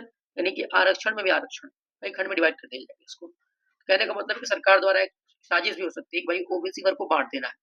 आप जाति का जनगणना कराइए, आप देखिए ओबीसी की संख्या कितनी है, उसके हिसाब से आप पिछड़े वर्ग का जो भी आरक्षण उसको तो आप बढ़ाइए घटाइए, तो उस हिसाब से डिवाइड करिए। पहले आपके पास एक डेटा, एक आंकड़ा होना चाहिए। बिना आंकड़े के आप पिछड़े वर्ग के आयोग, पिछड़े वर्ग का जो रिजर्वेशन में छेड़छाड़ कैसे कर सकते हैं? अगर कर रहे हैं तो जानबूझ के कर रहे हैं, ठीक है। आपके पास एक आंकड़ा होना चाहिए, उसके लिए क्या करना पड़ेगा, जातिगत जनगणना कराना पड़ेगा, ताकि स्पष्ट पता तो चले कि किस जाति को कितना फायदा हुआ है। अगर ओबीसी में भी कौन सी जाति, जैसे मान लीजिए अगर यादव जाति के लोग हैं, अगर उनको ज्यादा फायदा हुआ है तो उनको आप आरक्षण से बाहर करिए, ओबीसी आरक्षण से। जिनको मिलना चाहिए, निषाद, बिंद, राजभर, जिनको मिलने की आवश्यकता है इनकी संख्या, उनको देना चाहिए, ठीक है। तो पिछड़ा वर्ग आयोग का प्रथम अध्यक्ष कौन थे? काका कालेलकर। फिर उसके सेकंड वाले में कौन थे? बीपी मंडल। फिर अब वर्तमान में रोहिणी कमेटी बैठी थी। रोहिणी कमेटी किससे संबंधित है? पिछड़ा वर्ग जो उसके आरक्षण को वर्गीकृत करने की, ठीक है। हालांकि उसकी सिफारिशें भी लागू नहीं की गई है, वो उस आयोग ने बहुत पहले रिपोर्ट दे दी थी, लेकिन लागू नहीं की गई है इसलिए क्योंकि इससे हो सकता है कि जो वर्तमान में सत्ता में जो पार्टी है बीजेपी, उसके जो गठबंधन के जो सहयोगी दल है, जैसे कि राजभर हो गए, पटेल हो गई, ठीक है ना, हो सकता है वो नाराज हो जाए, निषाद नाराज हो जाए, ठीक है। उनकी डिमांड थी एक बार कि ऐसा करना चाहिए, लेकिन बड़ा तबका होता नाराज हो सकता है। अगर मौर्य को अलग से आरक्षण दे देंगे, उनकी संख्या कम कर देंगे, तो वो नाराज हो जाएंगे, पटेल नाराज हो सकते हैं, ठीक है। निषाद खुश हो जाएंगे, लेकिन कुछ लोग नाराज भी तो हो जाएंगे। तो किसी की नाराजगी से बचने के लिए कमेटी की रिपोर्ट पड़ी हुई, उसे लागू नहीं किया जा रहा है, ठीक है। आगे देखते हैं। हालांकि किसी भी आयोग की रिपोर्ट को लागू करने से पहले सरकार को जाति का जनगणना करानी चाहिए। जाति का जनगणना कराकर उसको सामने रखना चाहिए, ताकि स्पष्ट हो सके कि किस जाति के लोगों को कितना बेनिफिट हुआ है और किस जाति के लोग सरकारी नौकरियों में किस तरीके से हैं। तब उस पर आप फैसला ले सकते हो। पिछले जाति आयोग के प्रथम सभापति कौन थे? काका साहब का बता चुका हूँ। नेहरू के समय में उनकी नियुक्ति की गई थी। कास्ट इन इंडियन पॉलिटिक्स के लेखक है रजनी कोठारी। अनुच्छेद 35A के प्रावधान को भारतीय संविधान में शामिल किया गया था 1954 में। 35A जम्मू कश्मीर से संबंधित है। 1954 में इस प्रावधान को भारतीय संविधान में शामिल किया गया था। आपको पता ही है 5 अगस्त 2019 को 35A क्या कर दिया गया, खत्म कर दिया गया, ठीक है। जम्मू कश्मीर से, जम्मू कश्मीर को क्या बना दिया गया, इस संघ के साथ क्षेत्र बना दिया गया। स्वतंत्र भारत के पहले राष्ट्रपति कौन थे? राजेंद्र प्रसाद। स्वतंत्र भारत के प्रथम राष्ट्रपति बिहार से थे। कहाँ से थे भैया? सिवान से, सिवान के जीरादेई गांव से, जीरादेई। लगातार 2 बार राष्ट्रपति कौन रहे थे? लगातार 2 बार राष्ट्रपति कौन रहे थे? डॉक्टर राजेंद्र प्रसाद। लोकपाल का विचार सबसे पहले सुझाया गया था मोतीलाल चिमनलाल सीतलवाड़ द्वारा। तो लोकपाल का पहला विचार जैसे सुझाया था मोतीलाल चिमनलाल सीतलवाड़ द्वारा। प्रशासनिक ट्रिब्यूनल की कार्यवाही को अर्ध न्यायिक प्रकार की कार्यवाही माना जाता है। अर्ध न्यायिक कार्यवाही भारतीय संविधान का अनुच्छेद 310 ये प्रसाद के सिद्धांत का प्रतीक है। 310, ठीक है ना। प्रसाद के सिद्धांत का मतलब होता है, मतलब कि आपने कई बार सुना होगा कि फला, जैसे कि वो हो गया महान्यायवादी, महान्यायवादी राष्ट्रपति के प्रसाद पर्यंत कार्य कर सकता है, ठीक है ना। तो प्रसाद पर्यंत का मतलब समझ गए? कहने मतलब कि राष्ट्रपति की इच्छा अनुसार वो क्या करेगा, गद्दी पर रहेगा। जब राष्ट्रपति का मन होगा तो राष्ट्रपति क्या करेंगे, उसको हटा देंगे। ये जो प्रसाद पर्यंत वाला सिद्धांत है, प्रसाद का सिद्धांत वो कहाँ पर है? इसका अनुच्छेद 310 में इसका जिक्र है। सांविधिक संस्था नहीं है तो देखिए वित्त आयोग, ये सांविधिक नहीं, संवैधानिक संस्था है। ये सांविधिक संस्था क्या होती है? जो सरकार के द्वारा कानून बनाकर लाया जाता है, उसे बोलते हैं सांविधिक संस्था, ठीक है ना, जिसे वैधानिक बनाया जाता है। जबकि वित्त आयोग का संविधान में ऑलरेडी इंक्लूड है, अनुच्छेद 280 में इसका जिक्र है, ठीक है। भारतीय संविधान में अनुच्छेद है कितने? वर्तमान में 395 अनुच्छेद है, ठीक है। भारतीय संविधान 395 का मतलब होता है कि सीरियल, अगर आप इसके नंबर के साथ देखेंगे तो संख्या तो बहुत ज्यादा है, लेकिन जो अंतिम जो अनुच्छेद है उसकी संख्या कितनी? 395, ठीक है। संख्या के हिसाब से 450 प्लस अनुच्छेद हमारे पास है, लेकिन सीरियल नंबर में 395 अनुच्छेद है, ठीक है। भारतीय संविधान में शामिल क्या है? 395 अनुच्छेद, 22 भाग, 12 अनुसूचियां। भारतीय सेना अध्यक्ष की सेवानिवृत्ति की उम्र क्या है? 62 वर्ष। आगे देख लेते हैं, लास्ट पेज है। भारतीय उच्चायोग के पद का जो सृजन कब हुआ था? भारत सरकार अधिनियम 1919 के द्वारा। श्री मोहम्मद अंसारी का भारत के उपराष्ट्रपति के रूप में 13वें उपराष्ट्रपति थे कौन? मोहम्मद अंसारी। 14वें उपराष्ट्रपति कौन थे? 14वें उपराष्ट्रपति थे वेंकैया नायडू। और 15वें उपराष्ट्रपति जो वर्तमान में वो कौन है? जगदीप धनखड़, ठीक। श्रीमती प्रतिभा पाटिल का भारतीय गणतंत्र के राष्ट्रपति के रूप में कौन सा क्रम था? तो 12वीं राष्ट्रपति थी कौन? प्रतिभा पाटिल, पहली महिला राष्ट्रपति भी थी। उनके बाद फिर कौन आए? उनके बाद फिर आए थे प्रणब मुखर्जी, वो 13वें नंबर के राष्ट्रपति थे। 14वें नंबर पे कौन आया सर? रामनाथ कोविंद, ठीक है। फिर 15वें नंबर पे अब कौन आई है? द्रौपदी मुर्मू। आगे देख लेते हैं। एक विधेयक जो संसद में प्रस्तुत किया जाता है, एक विधेयक जो संसद में प्रस्तुत किया जाता है, ठीक है, तो वो अधिनियम कब बनेगा? जब उसका करेंगे उसको, जैसे मान लीजिए लोकसभा से पास हो गया विधेयक, राज्यसभा से पास हो गया, लेकिन वो अधिनियम तभी बनेगा जब राष्ट्रपति क्या करेंगे, उसको अपनी सहमति देंगे। और सहमति देना न देना या अपने जेब में रख लेना, इसका जिक्र कहा है अनुच्छेद 111 में। सीमा सुरक्षा बल की स्थापना कब की गई थी? सीमा सुरक्षा बल यानी बॉर्डर सिक्योरिटी फोर्स की स्थापना की गई थी 1965 में। ठीक है। भारत में चलित न्यायालय इनका मानस पुत्र है। ब्रेन चाइल्ड किसका चलित न्यायालय? मोबाइल कोड किसका मानस पुत्र है? तो डॉक्टर एपीजे अब्दुल कलाम की ने कहा था चलित मोबाइल कोड की बात इन्होंने कही थी। ठीक है। लोकसभा में राज्यवार सीटों का आवंटन 1971 की जनगणना पर आधारित है और ये कब तक रहेगा? 2026 तक। 2026 तक लोकसभा में अभी जो वर्तमान में सीटें 543 टोटल है, अलग अलग राज्यों से यूपी में 80 सीटें हैं। ठीक है। तो जो लोकसभा में राज्यवार सीटों का जो आवंटन है वो 1971 की जनगणना के हिसाब से आधारित है और ये कब तक रहेगा? 2026 तक। योजना आयोग की स्थापना कब हुई थी? 15 मार्च 1950 को। ठीक है। हालांकि आपको पता होगा 1 जनवरी 2015 को क्या किया गया? योजना आयोग खत्म कर दिया गया। क्या बना दिया गया? NITI Aayog, national institution for transforming India. ठीक है। 12वें वित्त आयोग के अध्यक्ष कौन है? Doctor C Rangarajan. वर्तमान में जो 15वां वित्त आयोग इसके अध्यक्ष कौन है? इसको आप कमेंट सेक्शन में बताइए। 16वें वित्त आयोग के अध्यक्ष की नियुक्ति भी हो चुकी है, उसको भी आप बताइए कौन है कमेंट सेक्शन में। भारतीय संविधान में अनुच्छेद 370 का संबंध 370 का संबंध किससे? जम्मू कश्मीर से था। हालांकि इतिहास हो चुका है, ये खत्म हो चुका है। भारतीय राजनीतिक व्यवस्था में सर्वोच्च संविधान। राजनीतिक शब्दावली में शून्यकाल का क्या अर्थ होता है? प्रश्न उत्तर काल जो होता है उसको बोलते हैं शून्यकाल। ठीक है। शून्यकाल 0 आवर। ठीक है। बाबरी मस्जिद या राम जन्मभूमि का विवाद जो इलाहाबाद उच्च न्यायालय लखनऊ न्यायपीठ के समक्ष था वो किस प्रकार का था? ये था स्वतंत्र अधिकार मुकदमा, टाइटल सूट था भाई। किसी भी जमीन के लेकर विवाद था, तो टाइटल सूट था ये राम जन्मभूमि विवाद। ठीक है। संविधान समीक्षा आयोग जिसे फरवरी 2000 में गठित किया गया था, इसके अध्यक्ष कौन थे? वेंकट चलैया। तो संविधान समीक्षा आयोग फरवरी 2000 में गठित किया गया, इसके अध्यक्ष थे वेंकट चलैया। लोकसभा के उपाध्यक्ष मोहम्मद पीएम सईद क्या थे? लोकसभा के उपाध्यक्ष थे। ठीक है ना। वर्तमान में लोकसभा के उपाध्यक्ष कौन है उसको आप बताइए, क्योंकि वर्तमान में कोई है ही नहीं। ठीक है। वर्तमान में लोकसभा के उपाध्यक्ष का सीट क्या है? खाली है। ठीक। लोकसभा का पहला उपाध्यक्ष लोकसभा का पहला आम चुनाव हुआ था 1952 में। लोकसभा के पहले उपाध्यक्ष कौन थे? उसको आप कमेंट सेक्शन में बताइए। वह राज्य जो सबसे अधिक प्रतिनिधि लोकसभा में भेजता है वो कौन है? उत्तर प्रदेश। 80 प्रतिनिधि लोकसभा में, 31 राज्यसभा में। ठीक है। भारत में प्रजातंत्र इस तथ्य पर आधारित है कि जनता को सरकारों को चुनने तथा बदलने का अधिकार प्राप्त है। पता होगा आपको। सिक्किम भारत का एक राज्य बनाया गया था कब? 35वां संविधान संशोधन 1974 द्वारा। देखिए 35वें संविधान संशोधन 1974 के द्वारा सिक्किम अधिराज्य बना था। ठीक है, अधिराज्य। लेकिन 36वां संविधान संशोधन 1975 के द्वारा सिक्किम क्या हो गया? भारत का पूर्ण राज्य बन गया। 22वां राज्य बना था सिक्किम। तो 35वां संविधान संशोधन और 36वां संविधान संशोधन दोनों ही किससे संबंधित है? सिक्किम से। और अनुच्छेद 371 एफ के तहत इसको क्या दिया गया? विशेष दर्जा दिया गया सिक्किम को। सिक्किम की राजधानी क्या है? गैंगटोक। और यहाँ पर वर्तमान में कितने जिले हैं? 6 जिले हैं। ठीक है। तो 35वां संविधान संशोधन और अधिनियम और 36वां दोनों किससे संबंधित है? सिक्किम से।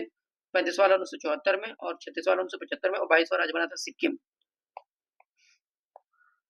भारत के संसद का व्यय नियंत्रित किया जाता है। खर्चा नियंत्रित कैसे होता है? नियंत्रक एवं मालिका परीक्षक द्वारा गार्जियन ऑफ पब्लिक पर्स से अनुच्छेद 148 से 151 बता चुका हूँ। ठीक है। जनहित याचिका की धारणा देश में किस देश से उत्पन्न हुई थी? अमेरिकी गणराज्य से उत्पन्न हुई थी। PIL, public interest litigation. जनहित याचिका का जनक किसे कहा जाता है भारत में? उसको कहते हैं पीएन भगवती। पीएन भगवती जी को जनहित याचिका का जनक कहा जाता है भारत में। ठीक है। यहाँ पे सुमेलित करना है। राज्य के नीति निषेध सिद्धांत ये आयरलैंड से लिए गए थे। भाग 4 में अनुच्छेद 36 से 51। मौलिक अधिकार भाग 3 में अनुच्छेद 12 से 35 अमेरिका से लिए गए थे। ठीक है। संघ या राज्य के बीच के संबंध की संवर्धित सूची की बात कहाँ से ली गई थी? ऑस्ट्रेलिया से ली गई थी। और संघ राज्य संबंध का मामला जो है ऑस्ट्रेलिया से लिया गया था। संवर्धित सूची। ठीक है। भारत राज्यों का एक संघ होगा इसमें केंद्र को अधिक शक्तियां प्राप्त है। ये बात कहाँ से? केंद्र को अधिक शक्ति प्राप्त है, ये कहाँ से? कनाडा से।